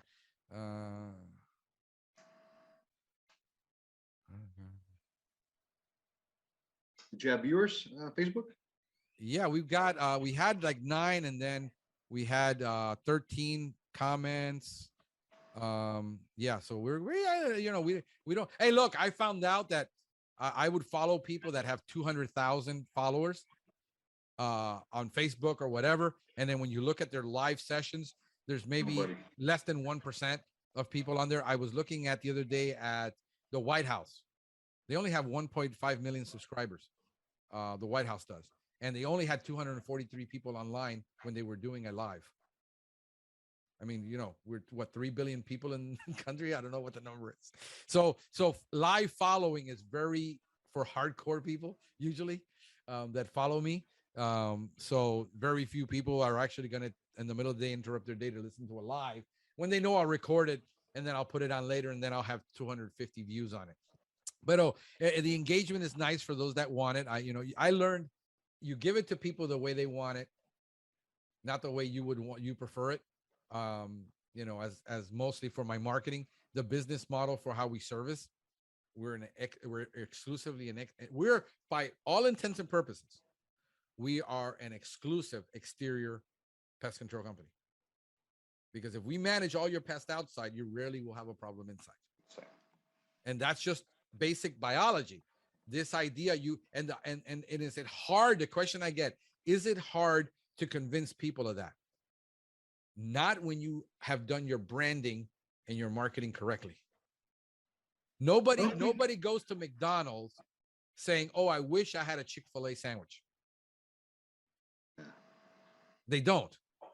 They're buying what they buy at McDonald's because that's what they're used to. When they want a Chick-fil-A sandwich, they go to Chick-fil-A. If you do your brand, I don't think we have anybody in San Antonio like your business. Do you know you of don't, anybody? because most people don't. Most people in the industry don't believe in it. They think there's customers that don't want it. See, in other words, if I don't like it, here's the mentality that's wrong. If I don't like it, therefore nobody else likes it. Well, the world isn't you. In the car business, if you've been in the car business, you know that there's a saying, there's a seat for every ass. You know, I mean, you go and you have the most hideous car on the lot and somebody will come and buy it. So this idea, but if you know who your customer is, do the market analysis. If you, I mean, look at how many natural food stores there. I mean, do you have a Trader Joe's? Do you have these guys who sell organic fruits and organic vegetables? How many yoga studios are there? Partner with these people. Go, hey, man, we're a holistic pest control company. You know, you sell organics. We sell, I guarantee you that Whole Foods, most of the Whole Foods that I know, don't have an IPM service in their store. And they sell organic produce. And they don't have an IPM service in their store. So again, it's understand that you are like a bug in the sense that you're opportunistic. You got to find the opportunity. You know what? A great book that'll open up your eyes if you haven't read it, Blue Ocean Strategy. Here's the top 5 books that I'll recommend. The E-Myth. Have you read the E-Myth? No. I would recommend before you do anything, read the E-Myth. E-Myth. Yeah. Before, because you're not that far along in your marketing where you can't pivot this and change it in a heartbeat. Okay. You're not that far along. So it's much easier to correct yourself now when the ship hasn't left the port than when you're in the middle of the ocean. That's a hard one to turn around. E-Myth is number 1. The E-Myth Revisited is the one you really want. You're going to want to read Profit First. I think that's Mike Michalowicz. Okay. And then I want you to read Clockwork by Mike Michalowicz also. Because E-Myth tells you everything you're going to experience before you experience it. Clockwork tells you how to fix it. E-Myth doesn't tell you how to fix it. I know a lot of people are going to say, no, use this other program. Unless you're $1 million, that program doesn't work for you. That's right. You know, so I would read that. Profit First is important. It's not a bad word. And then you got Profit First, Clockwork, Michalowicz, and then get Blue Ocean, because Blue Ocean helps you dream about how do you differentiate yourself in a marketplace. And that's what's going to help you get your USP. I think that right there, if anybody's listening to me right now, they're wanting to start a business, get this under your belt first, because when you're in it, you're going to say, I wish I would have known that. If I would have known that, I would have never done this. This allows you to evaluate a lot of that, because this is about strategy that we're talking about. Getting down to tactics is very granular. A lot of details that we can't discuss on a podcast that would require consultation and will require ongoing. When you run into the problem, how do we do this? When you run into, how do we do this? I'm deciding this. Do I go this route or this route? That's granular. You know, so what we got to do is we got to be able to look at the big picture and say, what's going to differentiate you? Because if the only thing is price, you're doomed. You're doomed. You'll never recover from price, by the way. The moment you give the customer a low price, you will never be able to increase it.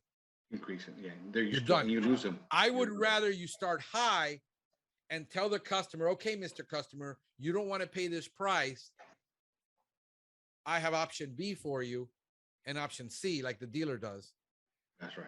And I'll give you 3 price options, but understand you're giving something up in the process. You can't have everything.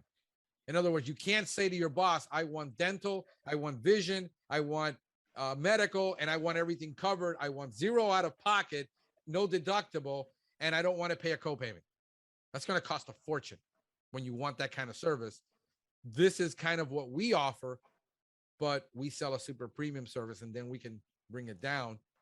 When a customer comes and says, I want mosquito, I want the house, I want the lawn, you're at $500 a month.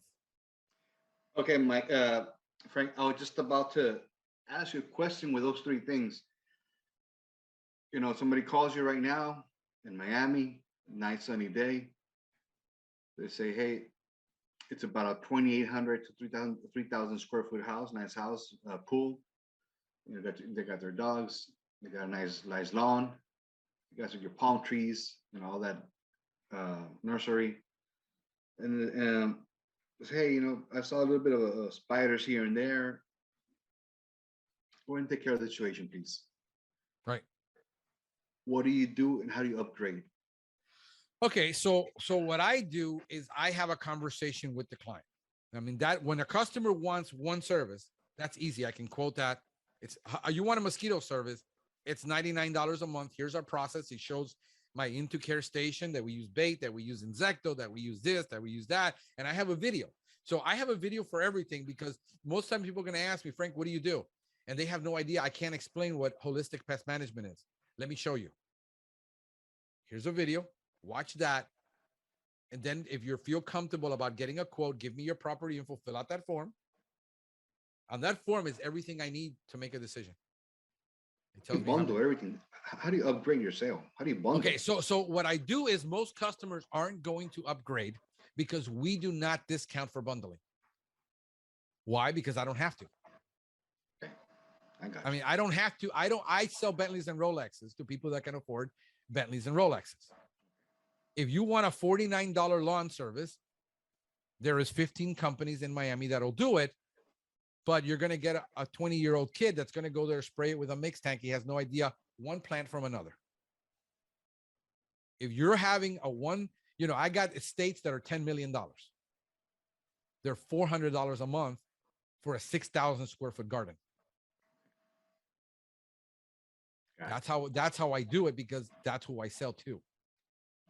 So I don't have to, I'm not shameful of my price. I'm not apologetic, but when I go and you've got $150,000 worth of landscaping, you're not going to complain about a $400 a month bill. When you have palm trees that nobody else has. So how do we upgrade? It's very simple. I look at the property. I say, tell me what you got. Because usually they're calling me because there's already a problem. I've got these Ixoras. I've got this palm tree that is sick. I said, send me a picture. All right, so here's what you got. Here's what I have. I usually will say, what do you want? All we sell right now, if the customer can't sign up with me with a premium package, he's not my customer. Move on. I don't care to lose the sale. It doesn't bother me. So right now, my minimum is a 6,000 square foot lawn at $20 per 1,000 square feet per month. But, X company charges $49 a quarter. I said, that's what your lawn looks like crap. Because there's no way I can deal with a problem every 4 months. I can't deal with weeds, diseases, irrigation problems. That's not what we sell. We do irrigation inspections. So what I do is, okay, tell me about what you got. And I tell them up front, I said, listen, I need an address. And then I go on my map, on my county map, and I put up all that property info. And I see he's got a driveway, he's got a pool, he's got palm trees here, he's got all this over here. I see how much lawn he has. I said, well, he only has 2,000 square feet of lawn. I said, Bo, my minimum price is $129 a month right now. Can you swing it? He says, no, that's ridiculous. I'm like, there's no sense in going on with that conversation. He's not going to get convinced that he needs to pay $120 a month. I don't waste my time. It's like when you walk into the Mercedes dealership, it's 115,000 for that vehicle. Take it or leave it. But I'm in a position where I branded myself for 7 years. I built up the reputation. I sell exclusivity. I mean, are you getting bio fertilizers right now? I don't know. You know, what percentage of your weeds? How much can you tolerate? How many percent? I asked them, what percentage of your lawn can you tolerate for weeds? I have no tolerance for weeds. I said, then I need to be there monthly. I can't miraculously eliminate weed for 3 months. So I consult the client on what he wants, and what my clients want. I'm a lawyer. This is a $10 million estate. I don't want to worry about anything. Do what you got to do. And my fee for lawn and ornamental is $259 an hour. That's my fee. So if I'm there on your property, it's going to take 2 hours for me to be on your property every month to solve all of these problems. It's $500 and something a month. It's that simple. I know what my price is. I know what I bring to the table. I know my reputation. And we back it up. Because if that lawn doesn't look nice, you're fired. It's that simple. I know what my price is. I know what I bring to the table. I know my reputation. And we back it up. Because if that lawn doesn't look nice, you're fired. These guys do not play. It's that simple. You know, so you got to differentiate what it is that you're going to do in a very simple service. If you got to do a mosquito program, what does your mosquito program look like? Are you going to include Intercare? Can you include Intercare? Is it going to be a spray program? Since you're thinking holistically, I do an aerial view. I've learned to do aerial views of properties and see what is around them. I can see those drains, those sewer drains that have to be treated by the city. I said, have you called your city and have them come out and inspect those drains for larvae? Because you don't have on your property anything that would indicate that you have a breeding site on your property. You're saying exactly. But I sell entomology. I don't sell contracts. That's so why am I going to sell a guy on a spray service that he's going to call me next month and complain he still has mosquitoes and lose the client and get a bad review? I'm just honest that way. I just had one the other day. Customer called me with a specialty plant, and I said, "Who do you have as your company?" "Oh, I have this company." I said, "Well, you know, they're a good company, honestly. They're a very good company. They're my competitor." And I said, honestly, if they haven't solved it, I won't be able to solve it for you. I know what they do. We're dealing with the same problem. We were actually together on site, me and them, while I brought entomologists down from the USDA to deal with that specific problem. And they were with me that day. You know, so why am I going to BS the customer and saying, yeah, I'm great, when I know I'm not going to be able to solve it? Why would I take on a client that I can't solve a problem for? So I've learned where to pick my battles. What I don't like, if I get a crawl space client right now and he's got damaged crawl space vents and he's got rats and he's got roaches, if he doesn't commit to repairing that first, I simply tell him, I'm not taking you as a client. I walk away because I know I'm never going to be able to satisfy him. It's going to be a constant problem where their last 6 companies have failed because they signed the contract knowing the customer wasn't going to fix that problem. So unless you can spend $2,000 to repair all those vents, you're not going to be my client because I don't have magic juju juice that I can fix this for. So I simply let them know, here's the quote for the repair. If you do the repair, here's the quote for the pest control. If you don't, we don't do either. So you do those repairs yourself. Yeah. So you offer that to them also. Yeah, we offer them to them. But understand that I already know. And I go to the client and says, no, because if you switch for 5 companies, you're obviously expecting a result. You're unhappy. Nobody's going to satisfy you. So why take on a client you know you're not going to satisfy? So I look at the aerial view. I look at the property. I look at how many bathrooms. I look at the age of the construction, but I already know my market. I know where the construction problems are in parts of the county where the construction is different. I'm aware of all this. So I know that, hey, we'll do the rodent trapping, but I let them know, listen, this is $800 for us to go over there, start a rodent trapping program. And if you don't seal the problem, you're going to be calling me after a week after I've done 4 trappings. And you're going to say you haven't eliminated my problem. And I'm going to say it's $109 to $129 per trip. And you're going to rack up $1,000 bill and you're going to be upset. So if you're not going to fix the repair problem, know that you're going to continue to have a rat problem. And it's going to take me at least 2 months to bring down a population in your area. So understand the expectations are clear, and it's in my contract. I write it into my contract that I told you, unless you do this, this, and this, I can't guarantee it. And by the way, you're going to pay double for me than you pay for everybody else. Real quick, I saw you because I don't know where to get this product. You had the mesh, and then you had those little, and you built your own little vents. Where'd you buy the material? That's from AAC. That comes from AAC distributor. I can send you a link on that. American Air Conditioning and Vent, something they do it. I've got here's a little piece of it right here on my desk. And anybody's wondering, this is a poly-coated aluminum that comes with a frame that you can easily put around and make those. Those are from AAC. This is the product we use to make all our vents because we got to make them custom every time. Exactly. I mean, I don't see that in Home Depot. No, you can't get it. The stuff they sell, the vents are too big, so you're still going to get mice through it. This will stop. If you want to get really picky with this, you can do a backing with aluminum screening, like just regular screen, and then you can block off. Then you can block off mosquitoes also and ants. This will do up, a roach. It'll stop roaches. It'll stop, your pill bug could probably get through there. But for rodent, mice, large insects, they're not going to get, lizards, they're not going to get through there.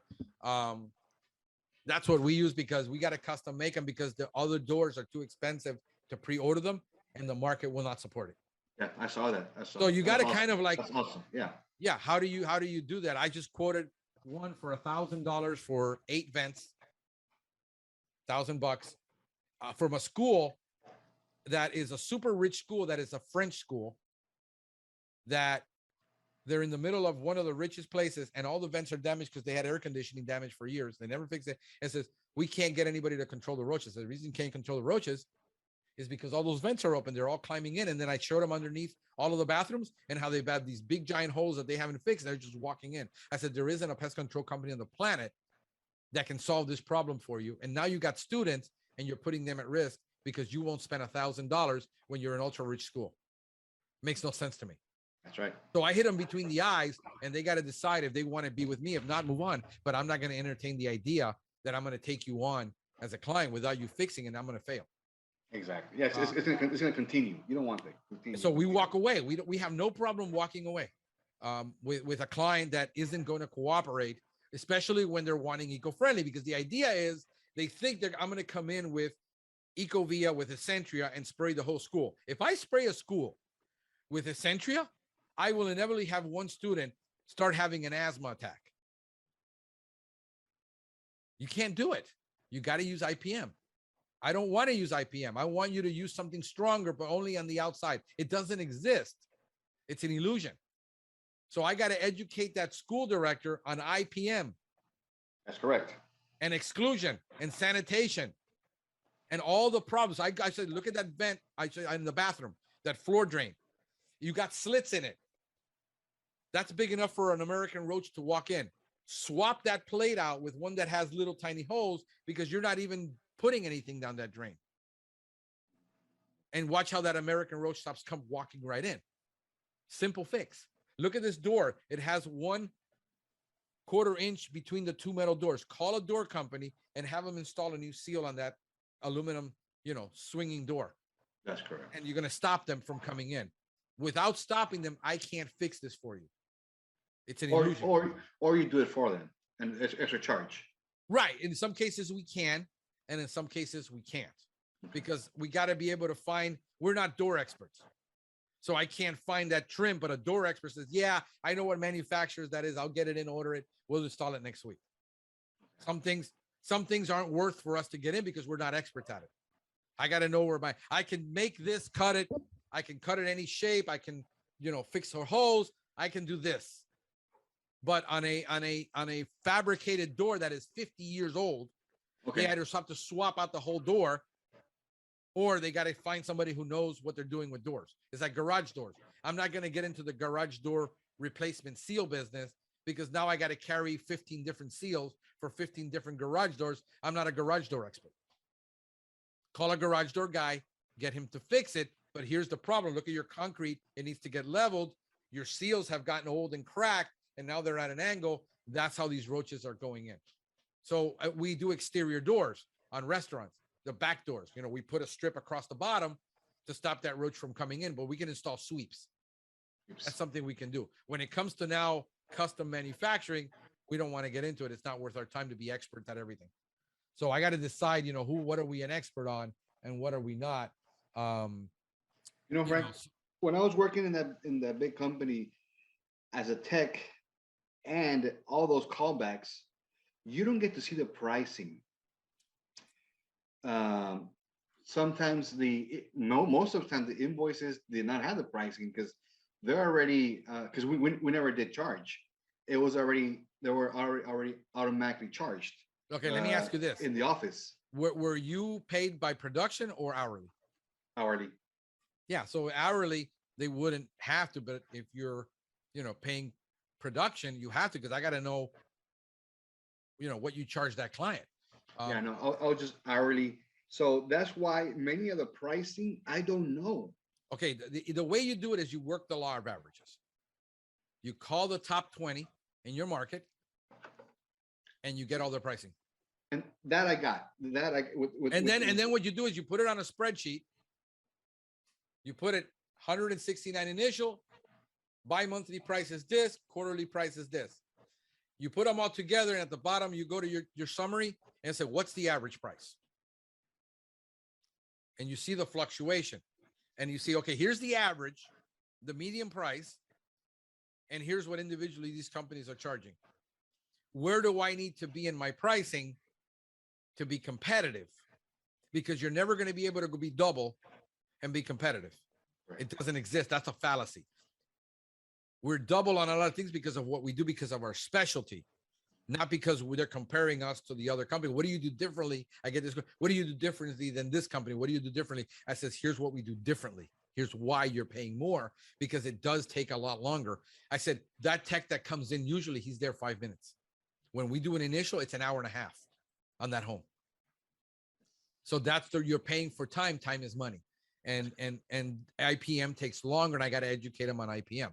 So you get your pricing from all of your competitors that you're going to be competing against. Where residential, I got residential. My question is with a restaurant scenario. Let me ask you a question. Let's tackle that. Why do you want to do restaurant, and why do you want to do commercial? I think it opens up a little window there where I can also be successful and have some income. Okay, but why? I'm gonna drive you nuts right now. Yeah. Well, one, warehouses I've done before. Okay. There hasn't been a problem. Kitchens, I've just been trained on. Never went exactly into. Right. And countless hours of training. But I know it's something that I can do. Well, and if I think I can do it. Right. Now, I want you to flip that question. Just because you can do it doesn't mean you should be doing it. Okay. And I'll tell you why, the pro and con. You're having in a process where you enjoy a lot of peace and quiet. Yes. And tranquility. Yes. You won't have that with commercial kitchens. You will have nothing but problems because they won't listen. I'm a Hispanic. That Cuban restaurant around the corner that has a roach problem isn't going to change their habits. They are not the Ritz-Carlton. Pepe's Taco Shop is not going to change what he does because that's his business. He's not going to change his supplier, which is the one bringing in the product, because there's no chain of custody on that product. We're not dealing with, Ecolab here customers. We're not dealing with Steritech clients. So you're going to be always arguing with, every month you're there and every month it's infested. Every month you're going to be demoralized. Every month there's a complaint. Every month there's a call where you got to service it either before they open or after they open. So if you enjoy having a work-life balance and not being out at 2:00 in the morning servicing a restaurant, that's going to be the downside. I used to do it. I was good at it. And then I evaluated, I don't want to be at 10:00 at night when they close, waiting for the cleaning crew. And why did they leave the floor wet? And why didn't they clean this up? And why is that garbage can not thrown out? And I talked to the manager and he says, yeah.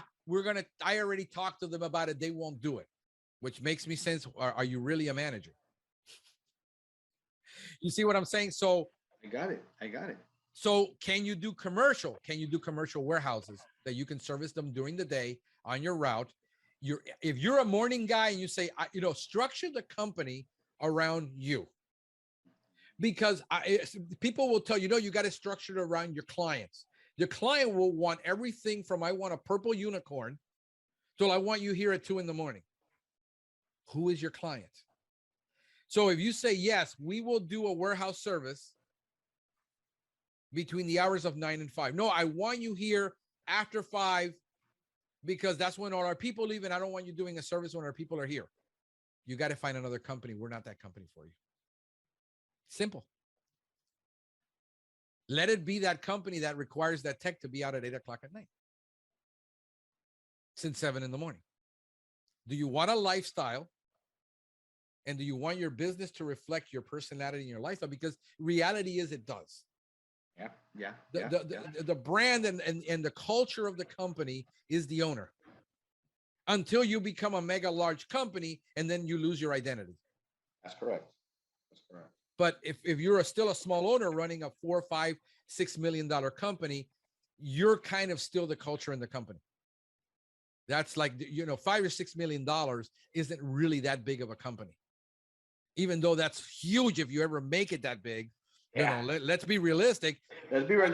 That's a huge undertaking, but in comparing to other businesses, it's not really that big of a company. So you're still personally involved. You're still there. You're still the culture. You still got operations managers under you, but you've got a close relationship with everybody there. It's not like a CEO of a $2 billion company.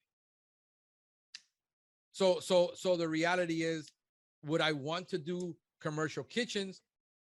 If you wanted to get the experience under your belt and be satisfied, you could as a hobby. I would not, we got completely out of commercial. We're 100% residential. I only have one interior large commercial account left because they are an organic pet food business. Okay. And they want what we offer. I didn't know about that, Frank. I didn't know about your company. I didn't know it. They don't do restaurants. We don't. We did when I was doing it, and then I decided it isn't worth it. I'm getting out of it. We had 10, 12 clients. We did great, but they kept reinvesting it every month because they switched suppliers because the suppliers gave them a cheaper price. And they basically told me, we're not going to switch back. And I said, then you're going to lose me because I'm killing myself here with you guys. It's not worth it. So we are primarily an exterior pest control company: mosquito, lawn, garden, flea and tick, perimeter exterior treatment. We only go inside when you are doing an initial, when we're doing follow-ups on those initials, or when you complain that you got a problem inside. So my tech is usually in a property about 20% of the time. Okay. If he's got 10 stops in a day, he's only in 2 of them. The rest, we show up when we show up to do it, and we're not asking for permission. Even clients who don't have, security here is big with gates and locks, we install a lockbox. with the key that we only have access for. So if anybody ever gets into that yard, it was our responsibility. Because they've got security and they've got high, these are high priced homes. Okay. They need the security. I get it, but they got cameras.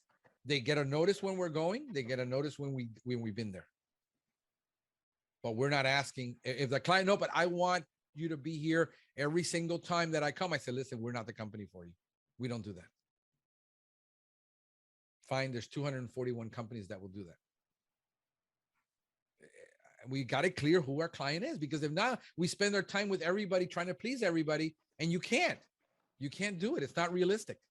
It's BS. The guy that tells me he's doing all that. And I guarantee you he's killing himself. He's bitter and angry about it. And he can't grow, and he can't find technicians that will put up with that. And he's stuck like Chuck. Don't tell me you're getting it done and you're expanding, you're growing, and you're doing all this.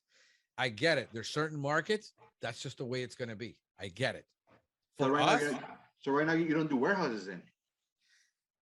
We do one. Only the one that you told me. Yep. We only do that one warehouse. We generally don't do warehouse because our prices compared to what the commercial guys are competing for. Why? You're going in spraying with a B&G. Anybody can do that. That's my laundry. It's finished. So why am I going to compete in an arena? I got a blue ocean strategy. Why am I going to compete in a red shark infested ocean? I got it. I got the mentality. I got it. I know who you are now. Yeah. I know who and you that's are. it. But understand, you got to have the stomach and the patience for it. Yeah, I got it. And you got to be willing to walk away from what isn't good for you. I got it. Yeah, that's pretty much it. What else you got? That was pretty much it. My and like I said, and that's why I like you, Frankie, because you're able to change. Just like you said, I'm not there. I haven't gone on that boat yet. Like you said, on that track. That's why I wanted to have this conversation, because I gave you a couple of books to get you to rethink where you think you're going, because you're only seeing things from the outside, but you don't see you don't understand the inner working of the business side. You've seen it from a technician, exactly, and you have sales experience, exactly, but you don't see the inner workings of, if you commit to this now, how will you then undo it? Because it's like children. Once you tell them something and once you do it, you always have to do it. Oh, but I love it because you just changed my mentality again. You're right about all those restaurants. They close late at night. I'll be up late at night, 12, 1, 2, 3, 4, 5 in the morning. That's why, I'm already an older man.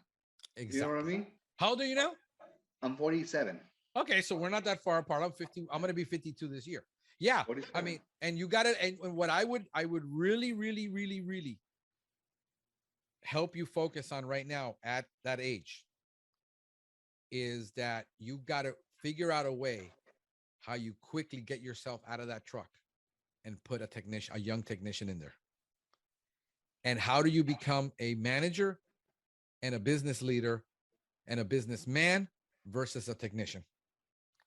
Get yourself as quickly as you can out of the mentality that you're a technician, that you're going to do it all yourself, that nobody can do it like me, because that's the biggest trap that you're going to fall into, is saying nobody can do it like me. And since nobody can do it like me, I'll just do it myself. And bro, let me tell you, friend to friend, man to man, that's ego. That's nothing but ego. You got to get that out of the way. Things that I am a micromanager. And you got to not do that. And you can't. I want to do everything. You got to get yourself out of that mentality that, guess what? Here, if you use the 80-20 rule, are you familiar with Pareto principle? With the 80-20 rule? Okay. No, just right now, what you've been discussing. Okay, the 80-20 rule is the Pareto principle. It was not a finance guy, but an economist. He was an Italian economist. He quickly found out that 80% of all the money in the world was owned and managed and controlled by 20% of the population. That's the Pareto principle. What we quickly find out is in nature, and in everything else, that seems to fit to about everything. If you can find a kid who is 24 years old, if you will create protocols, policies, and procedures, how everything is supposed to be done, and you train on it, and if he does it 80% as good as you, you're golden. Because the customer is never going to see that big 20% shift. It's an illusion. Understand that you don't want a guy that you can now, because I'm good at sales, I expect him to be, everybody that comes work for me be good at sales, because you're never going to get that either. Because only 20%, if you got 10 technicians, only 20% of those technicians are going to be great salespeople. The rest are going to be mediocre or non-existent. So unless you decide you're going to hire people only that can sell and do, then you have that clear that that's what you're expecting. But if not, if I can get a technician that just focuses on being personable, likable, shows up on time, and just follows the protocols, I'm golden. I just had a conversation last night with another technician. His guy went into the attic. We talked about it. The day before, he had a carpenter ant problem. And I said, Bo, just bait the attic. I have a blower. I blow it in. Oh, can you use the B&G blower and get it in there? Yes, you can. Use that. Sends me a picture of a hole in the roof.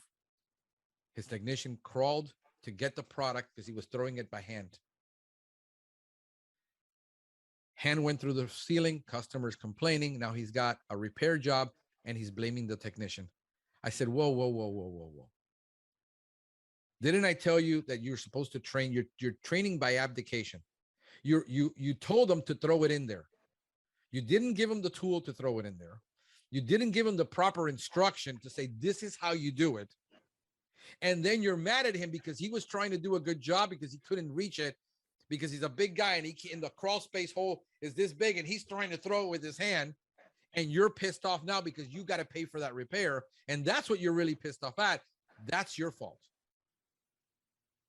So if you've got protocol, policy, and procedure, mine is on 2 pages. And 4 pages of biology. That's it. As a teacher, I made it super simple.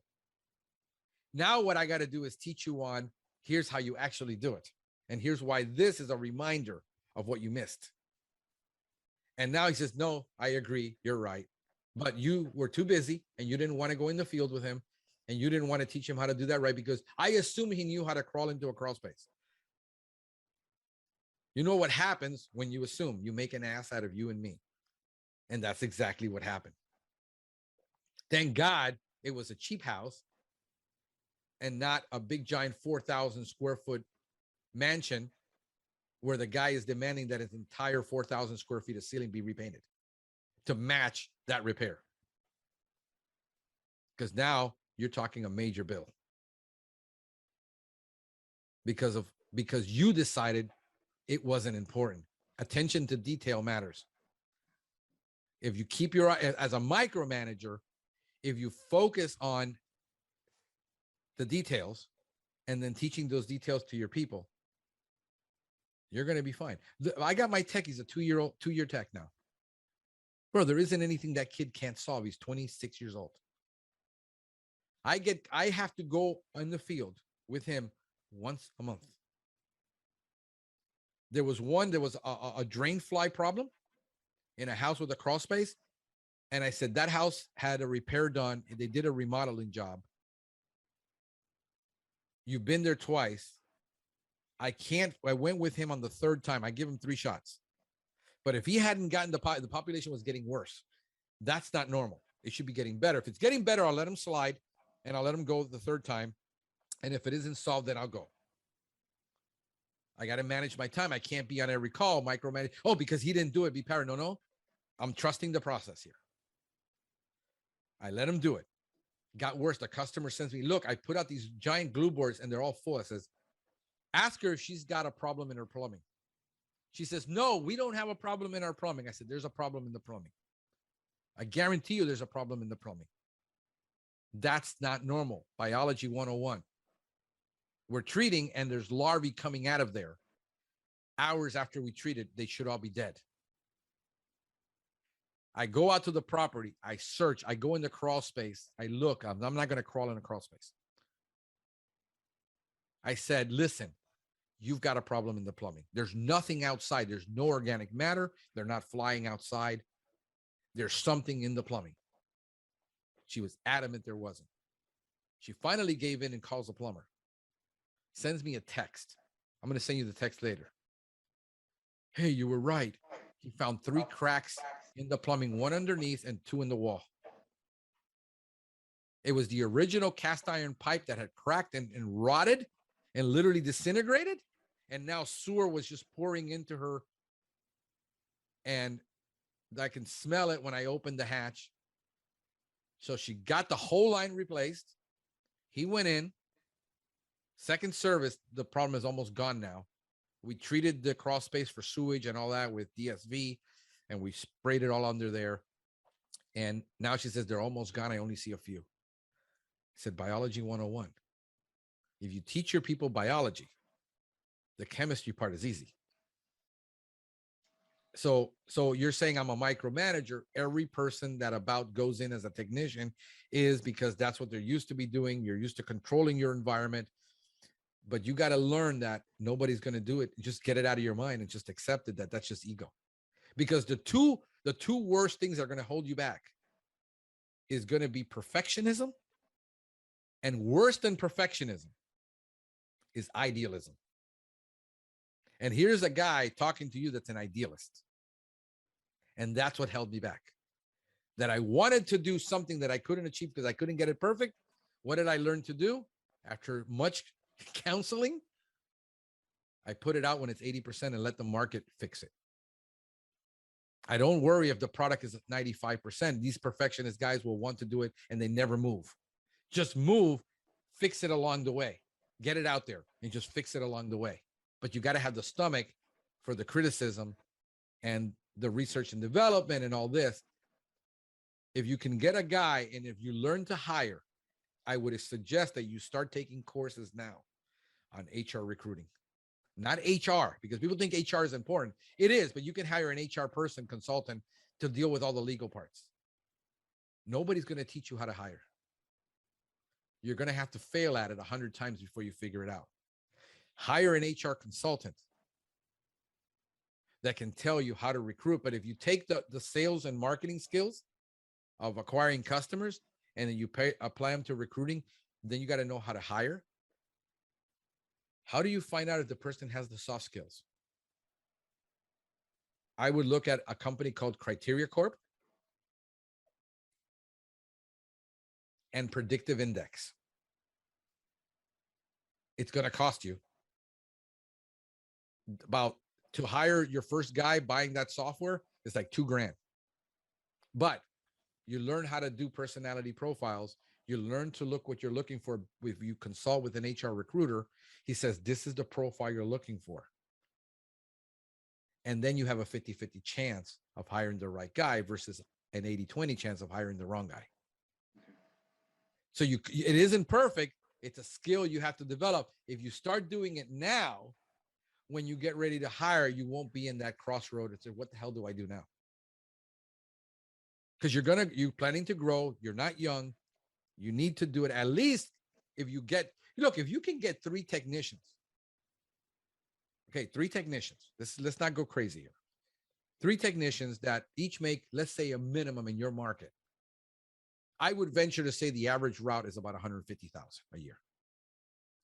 Unless you're working for a large brand, they're pushing you to get that $225,000 a year. But the average person is going to run about $150,000 in your market.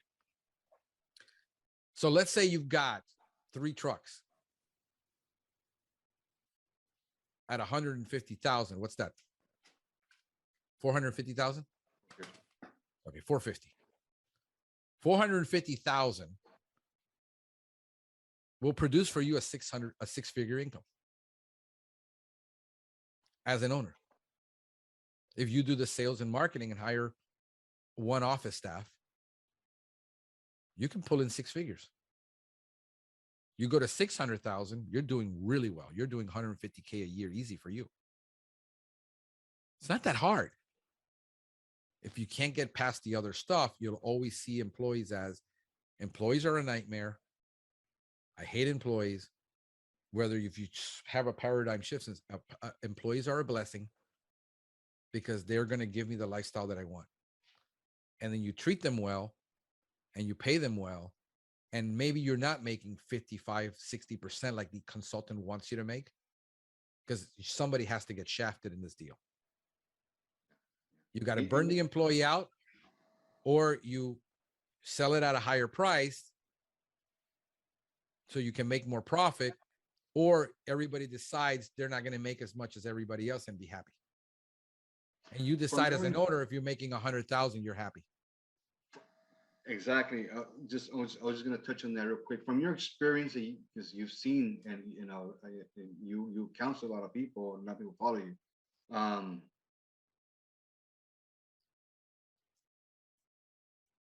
I have a little bit of a fear going out there and starting up, right? Because of the income. Now, fear because there's always a fear, right? I have an awesome paycheck in my school.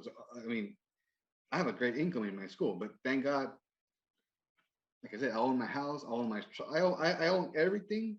I don't pay anything but just your utility bills and my cell phone. Okay. You know what I mean? So that's why I'm able to be relaxed and all right, I already have my family, I already have my wives, whatever. I'm a solo, you know what I mean? I'm solo, so that's why I can do this right now and be relaxed about it. Right. But at an average, when you see people doing this, do you see the jobs? Will those jobs be there? Will there be some income? I don't have to work hard. Do you what do you see usually? The income is there. There's no question the income is there. And remember that everybody comes from a different place. Most guys have never sold before. If you've never sold before, look, I went into this and I had my income replaced in 6 months. Why? Because I'm a salesman. I went out door to door knocking. I talked to everybody I could, and I replaced my income in 6 months. I never actually had a month where I didn't have income to pay my bills at home. Never did from day one. And I only started out, he had lost all his clients. Think about this. He had less than 50 clients at 35 a month.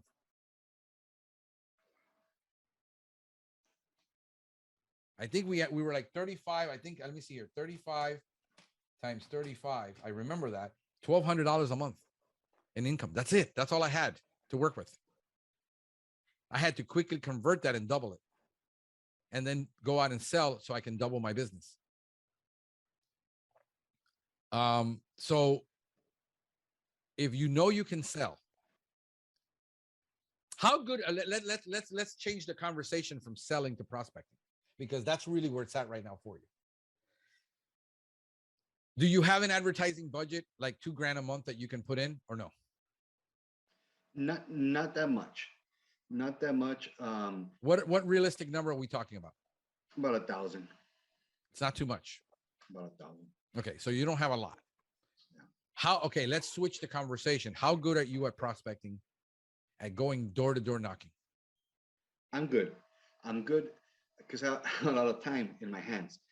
And what's gonna save me right now is that, and I was gonna ask you about this.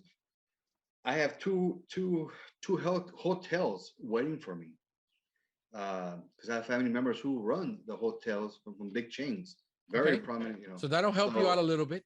Exactly. Yeah. That's yeah. What prospects do you have lined up? You've been talking to people. People are kind of waiting. Yes. A lot of that will fall through. I mean, people make a lot of promises, so you don't count out until your chickens have hatched. That's true. That's true. But let's say, how good are you at?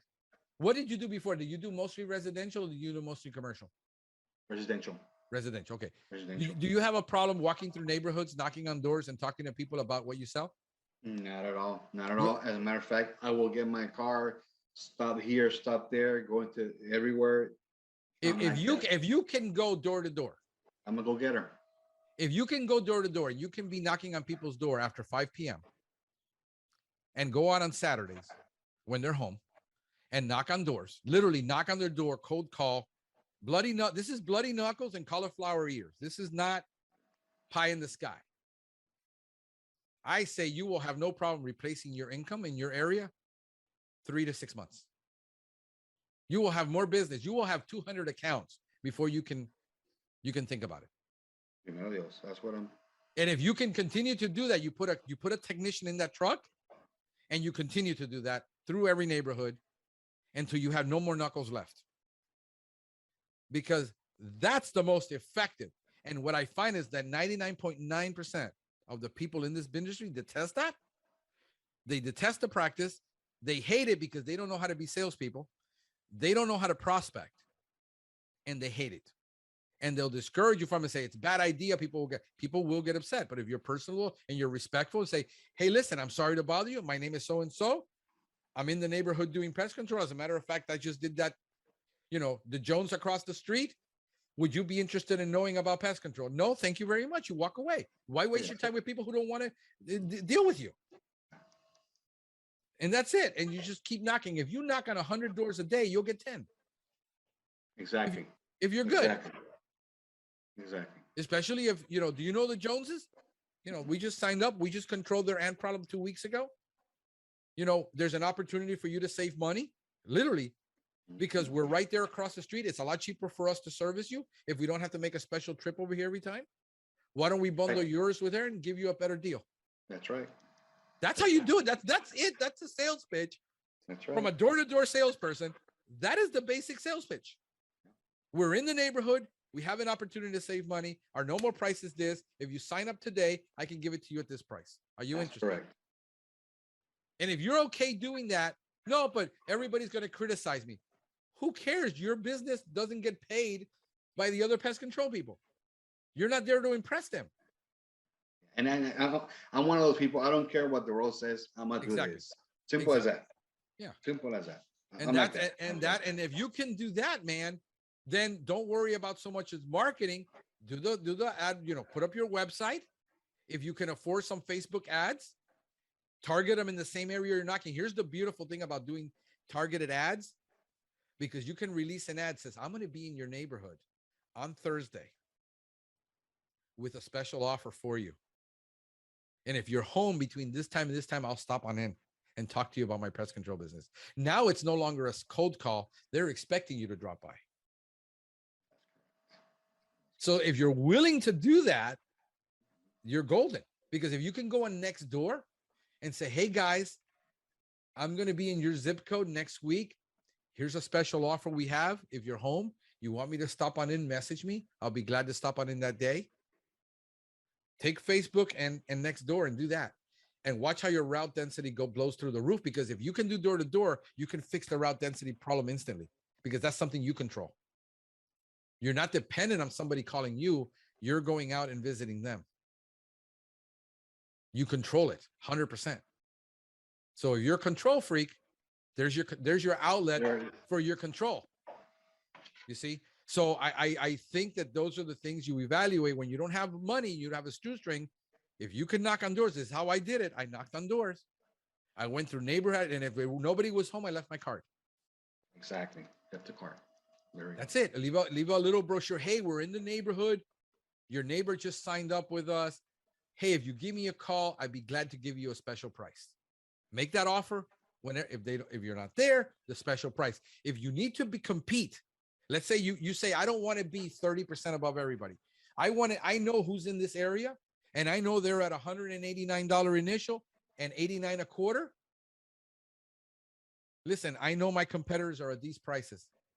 Who do you have? Yeah, here's their price. I know their price. Why don't I do this? If I give you a lower price because I'm already here. Already here. That's right. I give you a little discount, save you maybe 5%, 10%. Route density is going to matter more than that $45 trip. People will cut off their nose to spite their faces. That, oh, I won't sell it for $10 less, but you will drive 45 minutes, which cost you $89 to drive there. You got it? I mean, this is the bull crap we have to get over in the industry where we think we're that much smarter because ego gets in the way. Yeah. If I could do that and I wanted to do that, I'm in a position where next year I can do that because all my bills are paid. My company bills are paid. I can go with a zero initial and blow my competition out of the water and give you a better promise and a better service and a better quality because I have route density. And I don't care less if my competition says you're going to destroy the market. No, I'm going to take your customer. Because I already know these guys are doing $35 initials. That's how I know it, because they're doing 30. I see the ads all pop up with they're all $35 initials. I'll go to zero initial. I don't care. Business is business, competition is competition.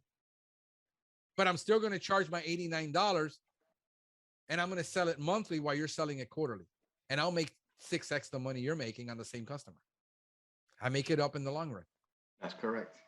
But we're in a position where I haven't wanted to do that because as long as my margins are high, look, I personally only have to deal with on average 3 clients a day. But I will make $1,500 to $1,800 in 4 hours because that's my client. That's the clientele I kept. My other GHP is what I'm expanding, and I'm hiring another tech for that too. So I personally, to produce my income, I spend more time traveling to the area than I am, but I'm taking care of a very exclusive clientele. And that's it. And so those are the things that I would look at if you're doing market. I think you're gonna, bro, you're gonna be fine. You shouldn't have to worry. I mean, I understand the security of a government job, the paycheck being there, the pension, but you've financially set yourself up for success, which most people can't and haven't. I mean, you've done things wisely where everything is paid off. You could care less if you drive a new car or not. You don't have golden handcuffs. You're not there to impress anybody.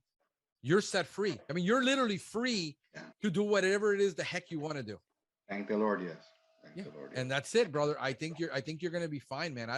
I would not worry. I think my family members are on board putting logos on their vehicles. Wow, you got a lot of support, bro. You know what I mean? All my family members are, hey, come and put your logos on all the vehicles. Yeah. So. No, I bro, do focus on Google My Business, that 13-mile radius. Let's recap, because that's going to be your number one priority. Start posting on creating a Facebook page and a little Nextdoor page. Nextdoor is very helpful. And if you can put the ad money, maybe you want to only do Nextdoor, because you can do Nextdoor for like an entire zip code for like $100 and something a month. I mean, it's really cheap right now. It's undervalued. I mean, I did an entire market with 7 zip codes for $400 a month.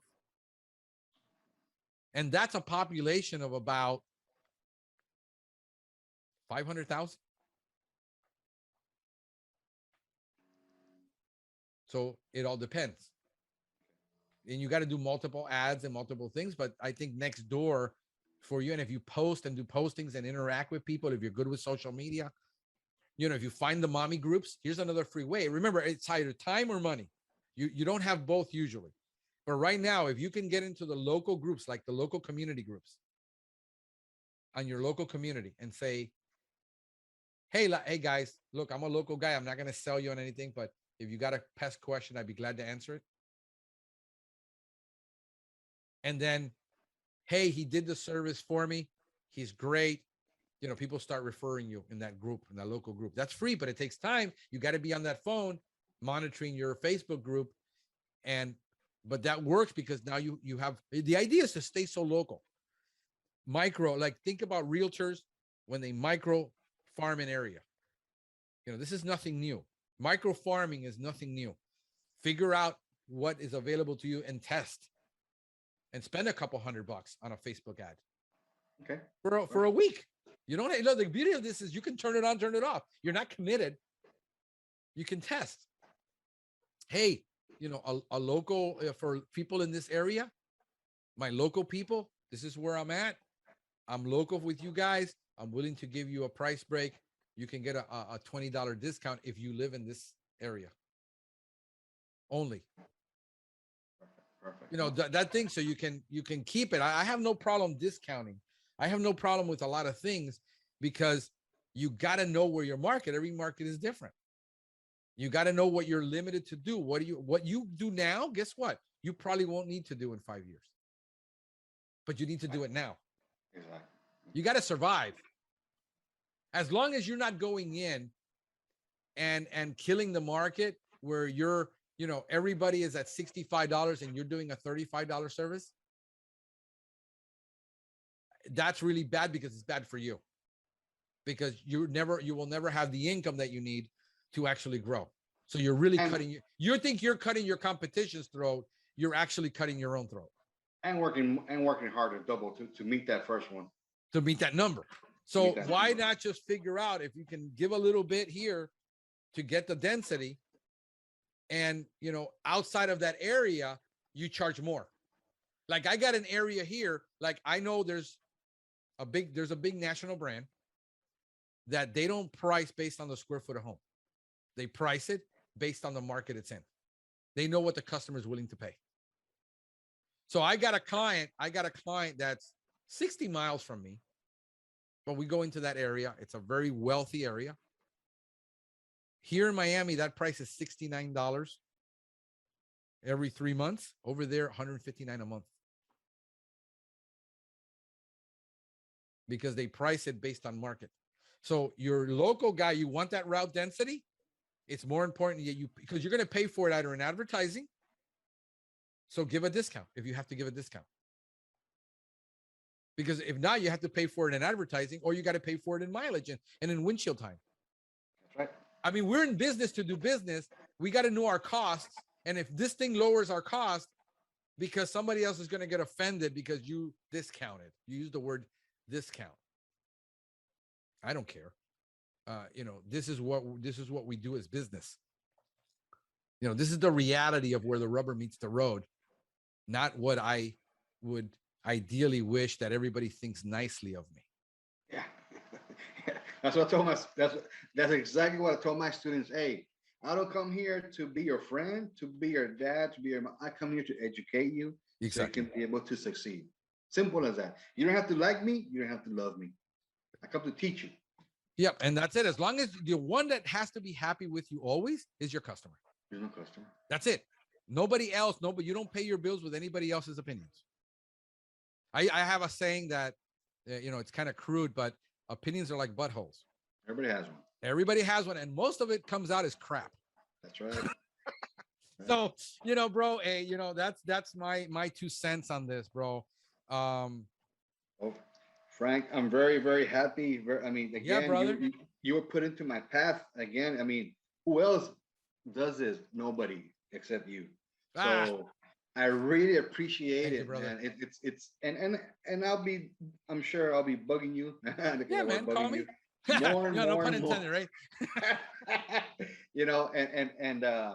It's great. It's great. I mean, yeah. If you got I'm gonna give a plug to another guy who is awesome at what he's doing, differently than me, and that is Seth Garber at Pest Daily. Seth Garber at Pest Daily. If you're wanting to know how to sell and market and expand,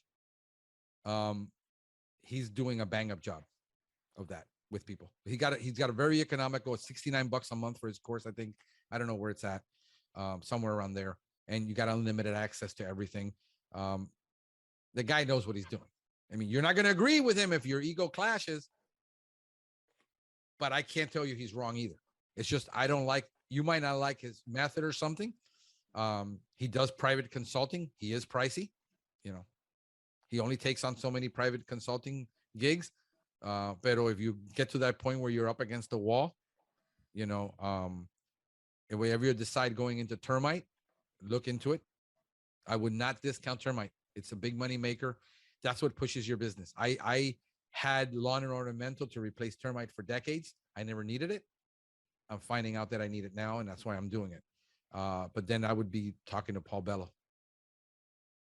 And Yeah. another guy that's good on the scene that he's not well known. Um, Dude, I'm just lost for names today. My mind goes to crap sometimes. Um, I'll bring you the name up, and he's really good for consulting as far as technical and business consulting, and he's not that expensive, but he knows his stuff. He's had several pest control businesses he's owned. He teaches at UF at the entomology department um, for pest control courses. I met the guy. He's an awesome guy. I got an interview with him, and now, bro, I just lost my train of thought. I'm sorry, brother. I know you're a good guy, but my train of thought is gone. Those are guys that I have in my circle. I have a very small circle of people that I actually trust and believe. They all have their differences of opinions. Yeah. But I will venture to say that if I can get them to agree 80% of the time, I'm golden. Perfect, You know, perfect, so perfect. if we got any questions, bro, if not, I'll say goodbye and we're good, man. I want to thank you for taking the morning, man. I know Nah, you're man. busy and working and everything. I mean, you're my mentor, sir. You're my mentor. I'm still in my pajamas. I haven't. I mean, what you offer makes sense. Simple as that. Yeah, and it's no nonsense, really. We're not pie in the sky. We're dealing with reality. There are hard issues to deal with for a lot of us. A lot of people are going through a lot of stress, disease, just like you got sick. I got burned out. I got a couple of guys that are dealing with a ton of anxiety. I think I spend most of my time ministering to people than I spend selling. So, you know, so this right here is it be on your blog later on, or can you yeah, send we're me gonna the post link? this probably next week. It'll Okay. be up probably maybe next Wednesday. My Eric, my media guy, he handles all this. I just send it to him. I just talk, bro. I'm a talking head. I don't do anything. But And then it'll like, be up. if I want to see it on Facebook, I just go on your page, or how does it work? It's gonna be on every social media channel that you can think of. It'll be on Facebook. It'll be on Twitter. It'll be on YouTube. It'll be on my website. It'll be plastered everywhere. So yeah, just send me a text with the correct name of your company. Make sure your name is spelled right. I don't want to do that. And then the city you're in, so I can geotag this for you. So that way it'll show up in the area and help you. That way some people might see it and say, hey, this is great. I'd like to hire this guy. But yeah, it'll be everywhere. And I'll send you a link anyway. Once we got it up in the air, I'll have Eric get me the links and I'll send it to you. When you come to see us, man, over here in San Antonio. Bro, I want to start doing some traveling in the next couple of years. I want to take some time off to enjoy what I've built. I'm going to be doing some local training. I'm going to be traveling locally, doing CEU training next year. I wanted to do it this year. Too many things happened. I don't know if you've been following a lot of people that do, my mom's death, the divorce, everything, buying a house. It just got overwhelming. So I put a lot of things on the back burner to allow me time to recover from all that and just get a perspective on life. So you're relaxing outside your house the other day. Yeah, I do that a ton. I come home from work early. I spend time with my kid. I'll spend 2 to 3 hours out there every day. I'm taking time for myself. Good. And that's how I haven't done so many things, but I want to start doing my CEU, which I'm going to get it state certified so I can do it live and then also online. And then I've got an opportunity to travel a little bit as I go to different cities to just leisure and then meet people. I'm planning on going maybe June. My girlfriend and I were planning on going. She wants to go up to Atlanta, Georgia, to Marietta. And I told her, yeah, I like to go. And then I'll, do a couple of podcasts from there, meet a couple of guys, learn from some of them that are there. Maybe get to meet Paul Bello again because he lives up there in Georgia. So a lot of things I want to do that my business now allows me to do the time. I basically wanted a lifestyle, build a lifestyle for myself that I didn't have to be here all the time. And I'm good. Financially, I'm okay. I'm not struggling. I'm not hurting. Not doing, I'm not buying the yacht yet, but, I got to buy my home this year in the middle of a pandemic when the market is crazy. So it's just the way it is, brother. But yeah, I want to be doing this. So whenever I travel and say, hey, let's go for a weekend, let's travel out to here. I'll let people know and we'll hang out together, brother. Yes, sir. Definitely. Yeah, man. It's been a pleasure, man. Thank you very much. I really You're welcome. appreciate it. You're welcome, my friend. Have a All great one, right. buddy. Bye bye, everybody. You too. Bye.